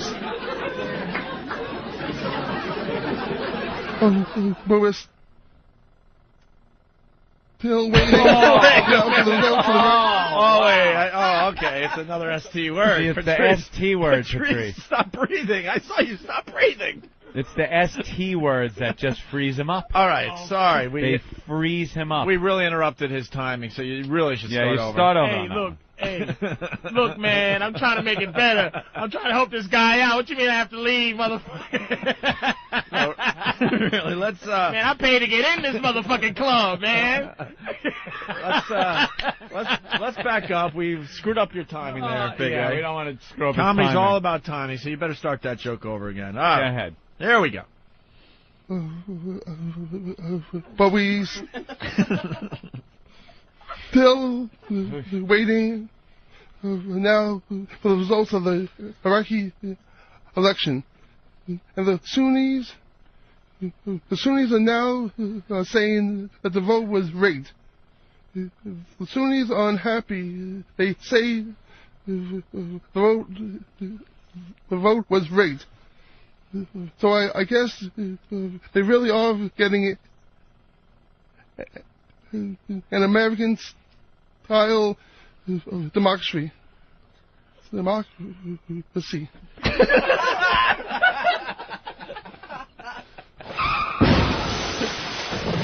Wow. Some of these jokes, like even a professional joke person can't even. It's like this joke is so smarmy. Poor Poor Big A has to read that crap. Nobody even says democracy in a joke. And this poor guy. Democracy. Stop. Democracy. All right. Oh God, no. Okay. Wow. All right. Just a couple more here. 2 or 3. Let's go, Big A. The big finish. Let's go. Get the energy up, the rhythm. Come on. Here we go. Boy, this is exciting. Yeah. They're still hunting down terrorists, and over the weekend in Iraq, they arrested the Al-Qaeda barber. That's right. That's not like a nickname. He was actually the barber. It's an enormous breakthrough. And now we have a lead on Osama bin Laden's aromatherapist.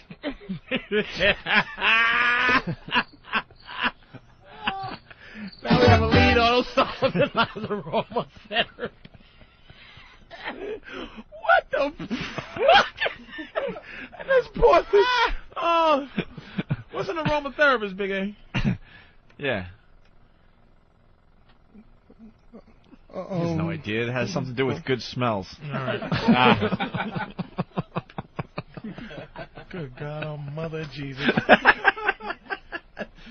Patrice is never coming back. This has been a rough ride today, hasn't it? Man, a lot of potholes. All right, let's go, Big A. 2 more. As you know, President Bush has declared war on the bird flu. Yeah, this is a big thing there, right? Yes. But you know, see, I don't think President Bush learns from his mistakes. Why is that? Like today, he made a big speech at a bird sanctuary in front of a banner that said, "Mission accomplished." That's edgy. Woo. All right, and finally. Nathaniel, is this a coincidence or are you just smart? All right, he's just smart. Yeah. Oh, my goodness. This one. Oh, stop. Always got to end on and up, no, right, Nathan? Wow. All right. I don't know what the hell to call him Give this anymore. a spin. All right, let's go, Big A. No talking through this one. All right, shh. Saddam Hussein's trial started yesterday. Wait. What? Yeah, you got to start over. Yeah, that's Saddam. Saddam Hussein's trial started yesterday. You folks aware of that? Saddam Hussein is ending trial. Well, in court, he's stubbornly insisted that he is still the president. He was defiant. He said, "I am still the president." You know, a little like Bush.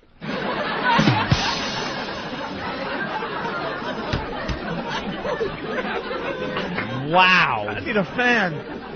Dude, I just looked around the room as he was stuttering whatever he does through the ST words. I saw everyone pretty much stop breathing in the room. It's a freeze Everyone up. just stopped breathing. It's not a stutter. It's just a freeze up. Yeah. Holy crap. It's a freeze up. And he said the S before just the S, yeah. And I just was rooting him on in my head like, yeah, come on, motherfucker, stubborn, just say stubbornly. And when he says when he finally said it, I wanted to just go, yes, Big A. I wanted to start the Rocky music in the middle of that. You can do it. Big A, come here, Big A. Well, in court, he's stubbornly insisted, and he was defiant. He said, "I am still president." When, Big A? Very good. Let's hear it for Big A.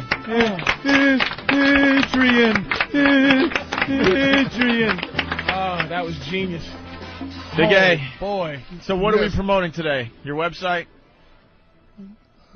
Yeah, just my website. And I'm taking pre-orders and shirts. All right. You know, to get a feel. Hey, do you want to start our Halloween party by doing some monologue jokes for the crowd at the Hard Rock Cafe? Okay. Warm up the crowd. Can we do that while we're on break? Try to get some current jokes for him from monologues. You could use Conan, use everybody. Jon Stewart, just get the best jokes, and he'll open up the show Halloween night at the Hard Rock Cafe. Oh, With yeah. People just screaming at him. Oh, yeah. Ah, you fucking idiot! All of a sudden, he'll just walk out on stage, and he'll do his monologue, and then the show will begin officially. How's that sound? You like that idea? Let's write that one down. And by the way... Let's have a good, let's get crazy tonight. Let's start. Happy Halloween. By the way,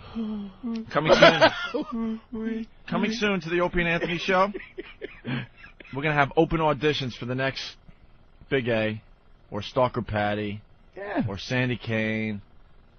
What? You turned the lights down, bro. Who's that? The guy with the I I love Love the guy Dan. with the I Love Dan You just shirt? turned the lights off. Oh, he was trying to sneak out, and he turns the lights off, so we all have to turns stop. the lights What's out. What's Dan, his producer?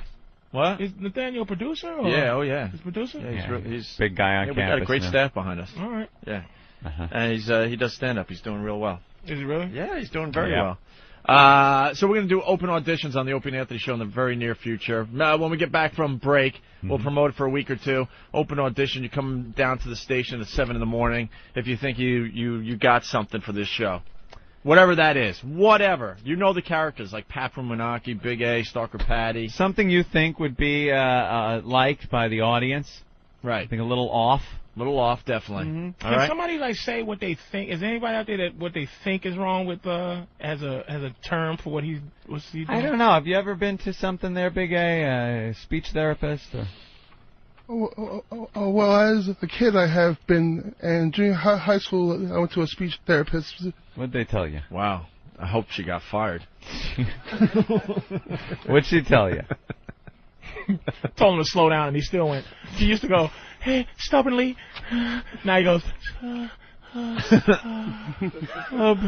Someone was saying that, what else? Dapper Dan from PA. Listening online, it sounds like the buffer is freezing when Big A talks.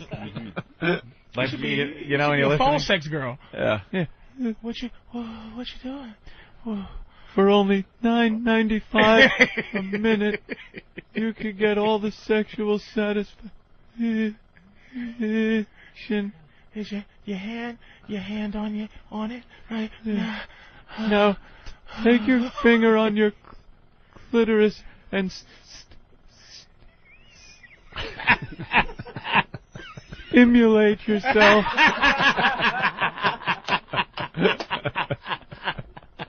Like $1,000 phone call. It cost me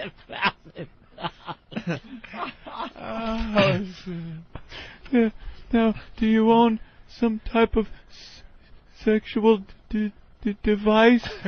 Okay. Lube it up and stick it in your pussy.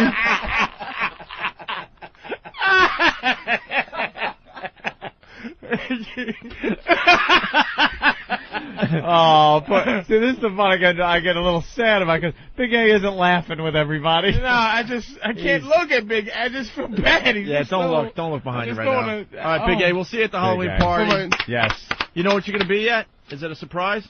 A lot of people wondering what Big A is going to be at the Halloween party. Surprise. Yes. All right. All right, first come, first serve as far as this party goes, by the way. Halloween night at the Hard Rock Cafe in Times Square. Doors open at 7, I think. All right? Yes. Drew Boogie's going to... the old WWF.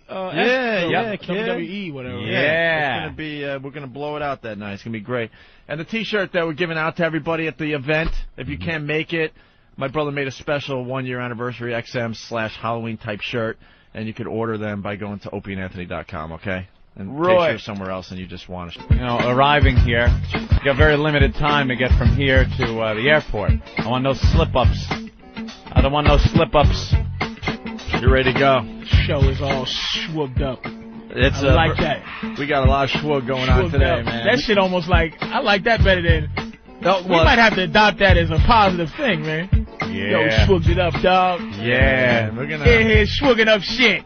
Is Schwooged up with the white boy who tried to pass, KC?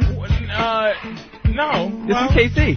In the Sunshine Band. KC was like, it didn't get black and white till like maybe 80s is when that started getting bad. He was dancing to KC in the Sunshine Band, yeah. Well, before we get out of here, we got a couple things to do, definitely. First of all, we got to make sure everyone checks out Jimmy Norton's HBO special tonight at midnight on HBO, of course.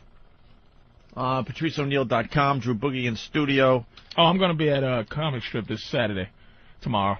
Where's that? That's on 82nd and 2nd in the city. Oh, okay. Oh, yeah, I've been there. It's a good club. Yeah, I haven't been there in a long time. Upper East Side. Upper East Side Comedy Club. Didn't like Seinfeld start there or something? Yeah, Chris Rock, Seinfeld. Doesn't he have like Eddie an old? Murphy started there. He has an old Seinfeld contract in a frame or something. Yeah, he got a lot of old school star stuff. Paul Reiser. Like paying Seinfeld $20 to perform one night or something. Back in the day, yeah. He's got the contract or a signed check. I don't know. He has something. I remember seeing something back in the day. Mm-hmm. All right, we can't get out of here without talking about this guy that's on the cover of the Daily News. The story. Meet the man who spent $241,000 in one night at Scores. Impossible. Of course, a strip club here in New York City. They're calling him the Lap Dunce. Lap Dunce, I get it. Daily News trying to be funny again with their headlines. Yeah. The Lap Dunce. What's this story about, Anthony? I don't know much about this one. Because I do know American Express is suing this guy because he refused to pay the bill. It's the guys like this that ruin it for people with American Express cards that just want to go in, and all of a sudden now American Express is going to go, nah, you're not going to be allowed to use them at the strip clubs. You watch. But I don't have an American Express. You don't have one? It's because you got to pay it. You have to pay it End of the all month. Yeah. at the end of the month, right? Pay So the it's whole usually thing. for people with businesses, right? Or white people. Or white people. White people. Jesus. What's wrong with paying your white fucking people bill? card. It's not the wrong paying your fucking bill. It's just that P. Diddy's at got the end one? of the month. Well, P. Diddy's P. Diddy. Yeah, I know. You know what I'm saying? You hear about the American Express black card, though? You got to spend like a $250,000. $250,000. Is it a month? Or something like that. You got to maintain it like a $250,000 a month. Yeah, I heard it's a ridiculous amount. And you can't just get one. No, they have to invite you. Yeah. It's not, you can't apply for it or anything. They say, would you like to have a black card? And they Trust give me, it to you. I know. Oh. I keep telling them to stop calling. Oh, my God. Shut up. I'm trying to watch The Apprentice. Why do people get into these Scores girls, man? They just doesn't do it. I don't find them sexy. Nope. I find them Thank to you. be what stripping is. It's like, that's why I tell you about Brazil, why I love Brazil so much is just because they give you the fantasy. You already know you're paying money. Mm-hmm. But these girls look at these two girls. In Look at these. the pictures of the girls, they look so, give me your money. There's nothing hot about either of these chicks. Either two, in they the just paper. look like nothing at all. They just look like just slutty bitches taking your money. There's Old no banged imagination up to this. stripper whores. Yeah, man. Yeah, that are going to take a huge amount of your money. A lap dance. You know what they got to Lap do? The dance. doctors out there, they got to figure out the breast implant. I'm sorry, they still don't have it figured out. Well, you know, most of these girls, I mean, we've had a lot of them march through the studios over the years, and they look great in a sweater or something, and then you know they strip for us, and all of a sudden they got cockeyed nipples, look like and goldfish eyes, right? all sorts of shit's going on, and then it looks like they're bursting, they're ready to pop in any second. There's no movement. I hate. Now, I know a girl with implants. I know a girl with every implants. once in a while, that are fantastic. Well, I was going to say that every once in a while we'll have a girl come through the studio. And we'll swear that she's natural, and she'll admit, no, it's under the muscles, the key. And Jimmy feels them. You know what makes a good pair? It has to be some damage to them where they lose the titty meat, like the. Well, the problem is a lot of these girls they have a baby. Well, the problem is that a lot of these girls have little A's, and they don't have a body that was made for D's, but they still go D's. And I'm sure the doctor's like, look, no, this is not good. If they go got full droopy B's. A's, droopy ones, like the Oh yeah, because then you got some skin. then you can work. just fill it in. You got some You skin fill to in work the with. meat, Yep. and that's it. But other than that, to stretch it out, look at this girl's breast. It just and it's shiny. Look like makeup's on it. They're all stretched out where it looks like, if you run your thumbnail across it, the whole thing's going to split open. It just looks terrible, like man. all big and But if the other one, the Chinese one has red, the one in the red, if she has fake ones, they're pretty good because they still have a droop to them. Sort of. No, they look like they're real actually.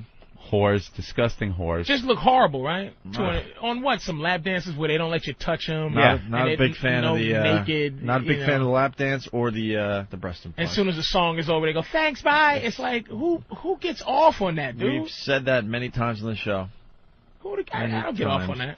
All right, so this guy spent $241,000. He's a CEO from St. Louis. Right. St. Lou. He bought. And what does he work for? Let's see. He's a big spender. Robert McCormick, 38 years old, married, father of 3, heads an international computer networking company called Savvis Communications. And he insists he only spent $20,000 that night. And of course, the tab that they're saying is $241,000. Here's some of the items up for bid. Here's some of the items that he allegedly bought and was supposed to have paid for. 65 private rooms at $1,000 each. Of course, you can figure that out. Did he bring a lot of guys to the club? That's what I'm thinking. They closed some kind of big deal, and he brought some people with him. Yeah, this can't just be one guy. I need $65,000 rooms. So 65 G's there. 2,576 lap dances at $20 a pop. This was in one night? One night is $51,520. That the math. 2,500 lap dances. The math doesn't work The out. math. How many girls are there? Have you been to Scores? There's no way they have 65 rooms. It's like what are they talking about? Did they do private one rooms room- like one room all night for 65? Ben, you know anything about this one? Yes. Oh, Ben knows a little bit. There's been several cases about this. There was a case about this that Scores is padding this stuff a few months ago, and I actually have a friend that has an Amex expense account, and it was like $3,000 more on his bill. So this isn't the first time Scores has been accused of doing this stuff. Well, they probably saw a sucker coming and said, "Let's." Yeah, look at the guy. Instead, wait. McCormick could have bought 5 lap dances at $20 a pop. Oh, for each of his 2,000 employees. It wasn't 2,000 people down there though. How many people? I want to know how many people he had with him. I understand That's that. very important. Even if he had 50 guys there, that's 50 lap dances a person.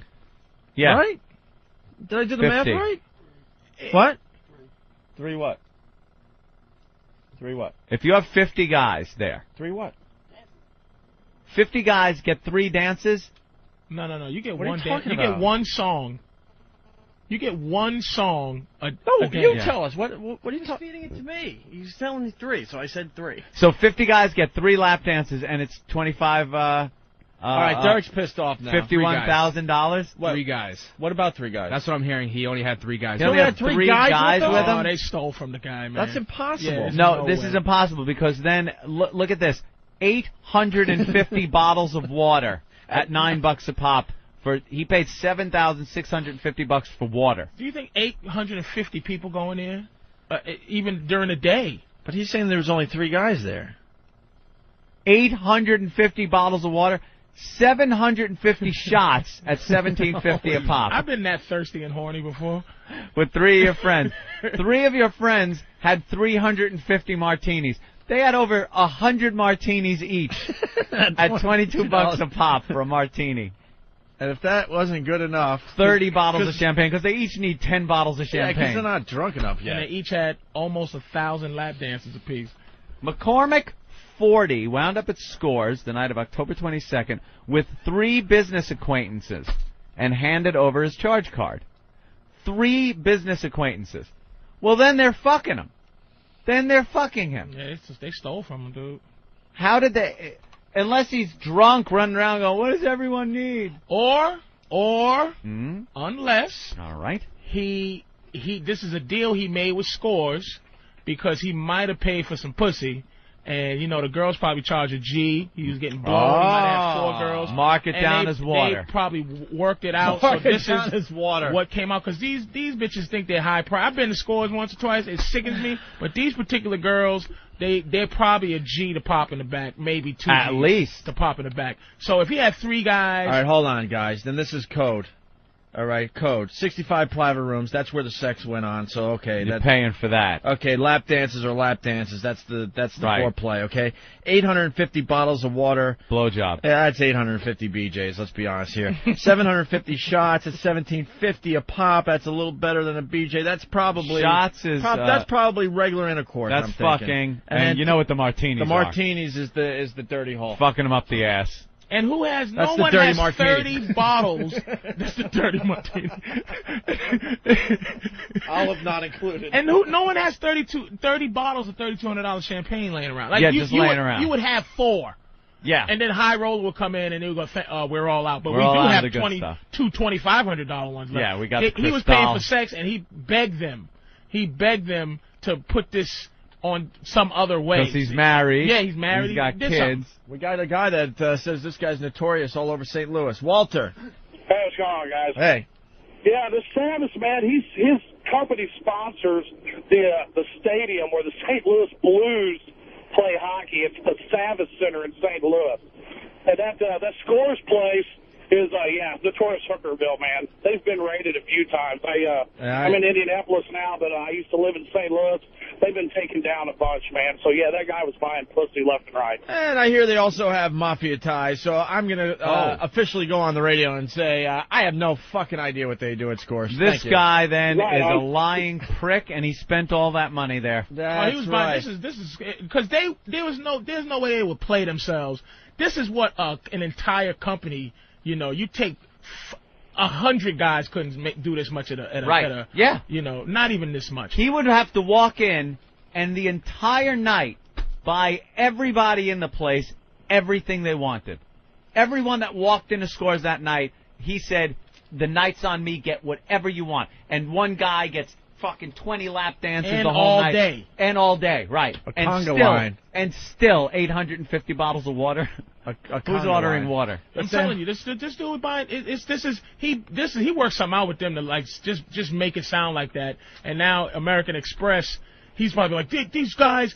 He set something up with them because he spent a lot of money and they can't put we bought some pussy, you know, because these girls are charging a G because they're these high, you know, 22-year-old high class ones, probably maybe 2 Gs, who knows, you know what I'm saying? Probably 5. Maybe Patrice. 5, exactly. I don't think, yeah. Big time money. And then when he got the bill, he's like, they still, even the deal he worked out, he still felt like they fucked him. Right. Even the sneaky thing, and now it's coming out, and American Express got the bill, and they itemized it, but I bet you this guy is fucking them, and now they probably gonna come out and fuck him back by saying he bought pussy.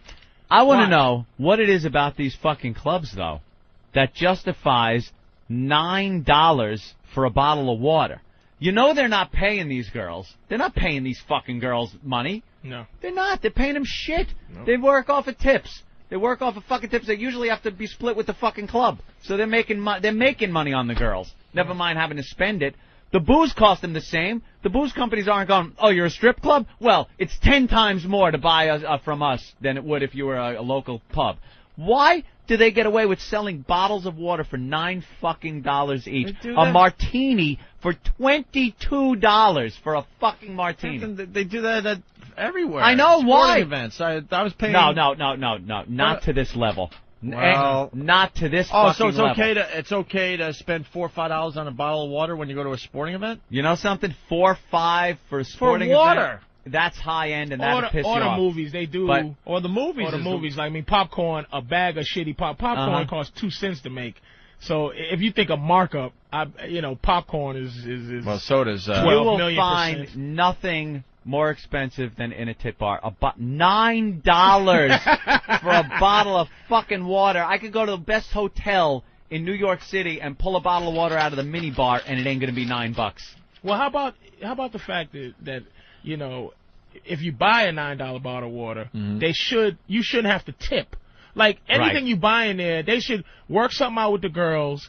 like charge $12 for the water, but the girls just constantly rub your back. Oh, and when say, they see you drinking a bottle of water? Oh, you drinking Their that water, tits are hot around baby. your neck. Oh. You pour some of that on my tits and I'll push it in your face. That's what I'm saying. It's like so that they don't have to be mad. Because if I go in there just as a guy who doesn't have an American Express card or $200,000 to spend, I'm like, wait a minute, okay, I got $100. Yeah. I bought 2 waters and I got like $56. Bitch, can you do it, babe? Can I not tip you? And you still like I'm gonna be a schlub even though I gotta buy the 2-drink minimum. Yeah. $44 2 martinis. You know what I mean? $44 for 2 martinis. So I got $56 left to have a good time at Scores. 1 lap dance. Now I got $36 left. And then I get thirsty again because I got a little horny. I bought another $12 bottle of water. And now how you getting home? Now Walking? it's like, you understand? No cab money. So it's like, charge me $12, and that's her $3 tip. And if she can get me, like, ooh, you look thirsty, and the thirstier you get, the hornier I get, baby. Ooh, drink more. And it's just like, oh, I'm going to have 3 bottles. So that's $9 to her, and $9 to the club. Because she got three bottles, you know, and you go, and you say to the bartender, hey, this hoe right here made me thirsty. And they mark it down, you know, Sugar Draws is the one that made me drink. Right. You know, so that they can work something out with them. Never Because this is happened. fucking ridiculous, They figured out a way to make you pay through the nose for everything. Let's say hi to Tom and T-Neck. Hey, what's up, boys? You did the math? Yeah, kid. I'm using round numbers. Okay. 2,500 lap dances. A lap dance is, figure the song's 3 minutes. 4 guys. It would take 31.25 hours. And dude, that's if it's going constantly like tag team. That's not even taking a piss break, nothing. That is all right. You in, go. And then after a while you go, hold up, bitch, my lap hurts. Yeah, they're probably my playing. lap is burning. They're probably playing 3 songs at a time just to get the tally up. Jesus, man. Hey, here's a question: did he sign the bill at the end of the night? Don't know. Well, they was accused. If you read it, they were accused. Because it seems like Amex has him good here. No, Amex actually now told the guy he's got to pay. Amex is good. If you got a problem with Amex, you call them up and go, this person fucked me, I don't want to pay the bill. They go, we're on it. And Amex has their own people that fight for your money. But the thing is, you got to pay the fucking bill to Amex. If they find out that you were fucked, they send you back the money. Right. If they find out you weren't fucked, they keep it. But you still got to pay. American Express is going, don't worry, we'll foot the bill for you for a while here until we sort this out. Well, you got to pay. somebody accused them of forging their name. There was Right, another, right. You know, so this had happened before, yeah. You know. So I don't know. Did he sign it? I don't think it would say it if he signed it. As you try to find that answer, let's say hi to Jason in Florida. Hey, Jason. Hey, guys, how you doing? All right. Hey, listen, same thing happened to me. Not quite this amount of money, but same thing happened in the Gold Club in Atlanta. Go in with some buddies, you know, bachelor party. We probably dropped $700 or $800 on my credit card. I get the bill. It's like $6,000. So they do this all over the place. You know, I mean, they're charging you exorbitant amounts of money for, you know, drinks. Dom Perignon, you get charged $500 for a bottle of champagne. It's insane. And here's the hustle, though. Here's the hustle. I just thought about it. Because this guy, you married, dude, or?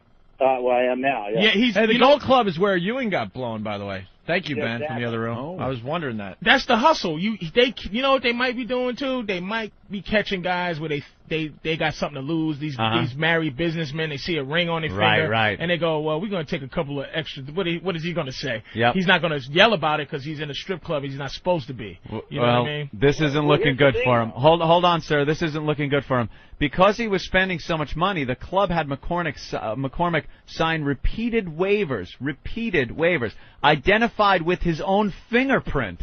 So he was signing it and fingerprinting these waivers, swearing he was not intoxicated and was willing to be held responsible for the charges.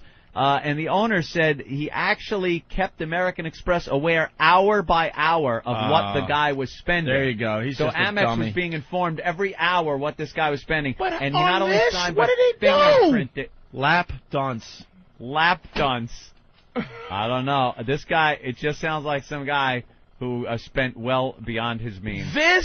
The guy just said it's going to take 32 hours to do this, just to do one part of that, not even the whole list. Right. How many hours would it take for him to drink 350 I think you're onto martinis? something with the just making it look like it was something else. So Right. you know, maybe 3 girls at a time on a lap dance. You never see those guys? Hey, I want 3 girls. I want the music. I want all 3.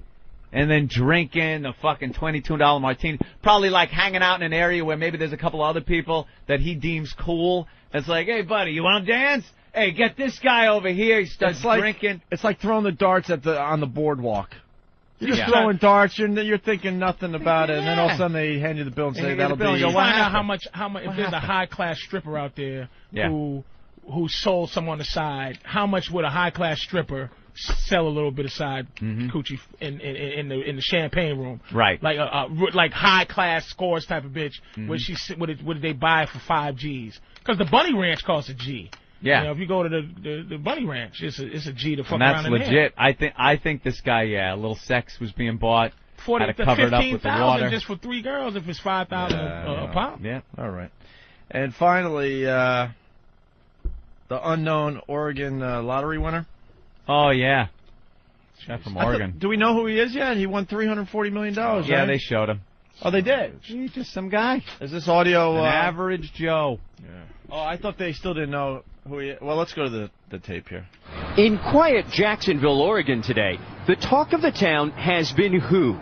Who in this old gold rush town struck it rich big time? Thanks for playing America's biggest jackpot game. The buzz, everybody comes in, is it you? But we haven't heard anything yet. All state lottery officials will say is that monster $340 million ticket was purchased here in Jacksonville, either at Ray's Food Place, the local grocer, where it is not business as usual, or just down the road at the local watering hole. If the winner is out there, flip that ticket over, sign the back of it, make sure your name's on there. Good morning, the Oregon Lottery. This is Anita. At Oregon's lottery headquarters, their switchboards lit up as thousands of millionaire hopefuls double-check their digits. Double-checking. Double-check their digits. I never even come close. I know there's people that come. Actually, some former politician, a senator or something, won second prize. He won something like $800,000. This guy's rich. He's a millionaire. New so Hampshire, he's is giving that it the to guy? charity. Yeah. He won like $800,000. 4 tickets purchased in the state matched the first 5 numbers drawn, providing runner-ups with a more than $850,000 payday. Michael King and Jessica Warner have a date for the altar. Well, we would have got married sooner or later. We would have figured out a way, but this just adds to it. I mean, you can just have the wedding you always dreamed of. And listen to this. U.S. Senator Judd Gregg of New Hampshire, already married and worth millions in stocks, collected his runner-up check. The chairman of the Senate Budget Committee received a major windfall. To be exact, $853,492. Have you told your wife? I have, and she's already told me, don't spend it, I've got plans. But all eyes are still here in Salem, Oregon, where officials will be waiting with a big, fat $340 million paycheck. And Matt and Katie, a very special parking spot for the winners. So, guys, time to come clean. Oh, that is unbelievable. And then you take the cash. So, the lump sum? You just get a little over half. No, cash. see, that's the problem with those things. Why? They pay every year for like a long time. You could take the lump sum. You could just take You take the lump sum, they give it all at once, but they take all the taxes out. I thought if you did that, it was a lesser amount. You could get the $340 million over the next 20 years. Yeah, there is or you could it get is a lesser amount. There is a penalty involved there, but and that's you what have I mean. to pay the taxes, but it's worth doing. Oh yeah, get the money now. This fucking thing. Yeah, wait 20 years. Oh, God. But that is and the reason amount. people do it is because you can't will your rest of your win. If you get the yearly thing, right. You die, you can't go. Hey, my non-transferable. The $110 million is what Travis held up. The guy will get cash. Here we go. Running out of show. Getting a lot of requests for Christy, the apprentice. We isolated the. Oh yeah, I want to hear that. You want to hear it again before we get out of here? Yeah. We can thank Patrice O'Neill for what's stopping up? by. Thanks, fellas, for having me. You're going to be at the comic strip? Yeah, tomorrow night. And you'll be back on the show soon. Filling in for Always a Jimmy. pleasure. Jimmy Norton on HBO tonight at midnight, his big half-hour comedy special. Drew Boogie in the house. I want to thank Drew for stopping in. Always a lot of fun. Have a good vacation. Yeah, we're going to be on vacation. We'll be back you. the Monday before the Halloween party to get everyone pumped for that, okay? Paisano of Mulberry Street, Anthony, as I cue this thing up. If you're making your weekend plans right now, don't forget about Paisano of Mulberry Street in the heart of Little Italy. Hey, it's a great Italian restaurant, huh? Make it to the pizza. It's so wonderful. You get a huge portions. Joey feeds us all the time. Paisano, it's the classic candlelit restaurant. Perfect if you got that late-night date. You want a romantic meal. Every single pasta on the menu. Only now under $10. And at Paisano, you mentioned XM Radio. What do you get? That free glass of wine from Joey. Authentic Italian cuisine made from original old-world Italian recipes. All the fun and romance of Italy in a friendly restaurant. It's Paisano. Open weekends till 2 a.m. Paisano of Mulberry Street, right there in the heart of Little Italy between Grand and Hester. Call them. 212-965-1188.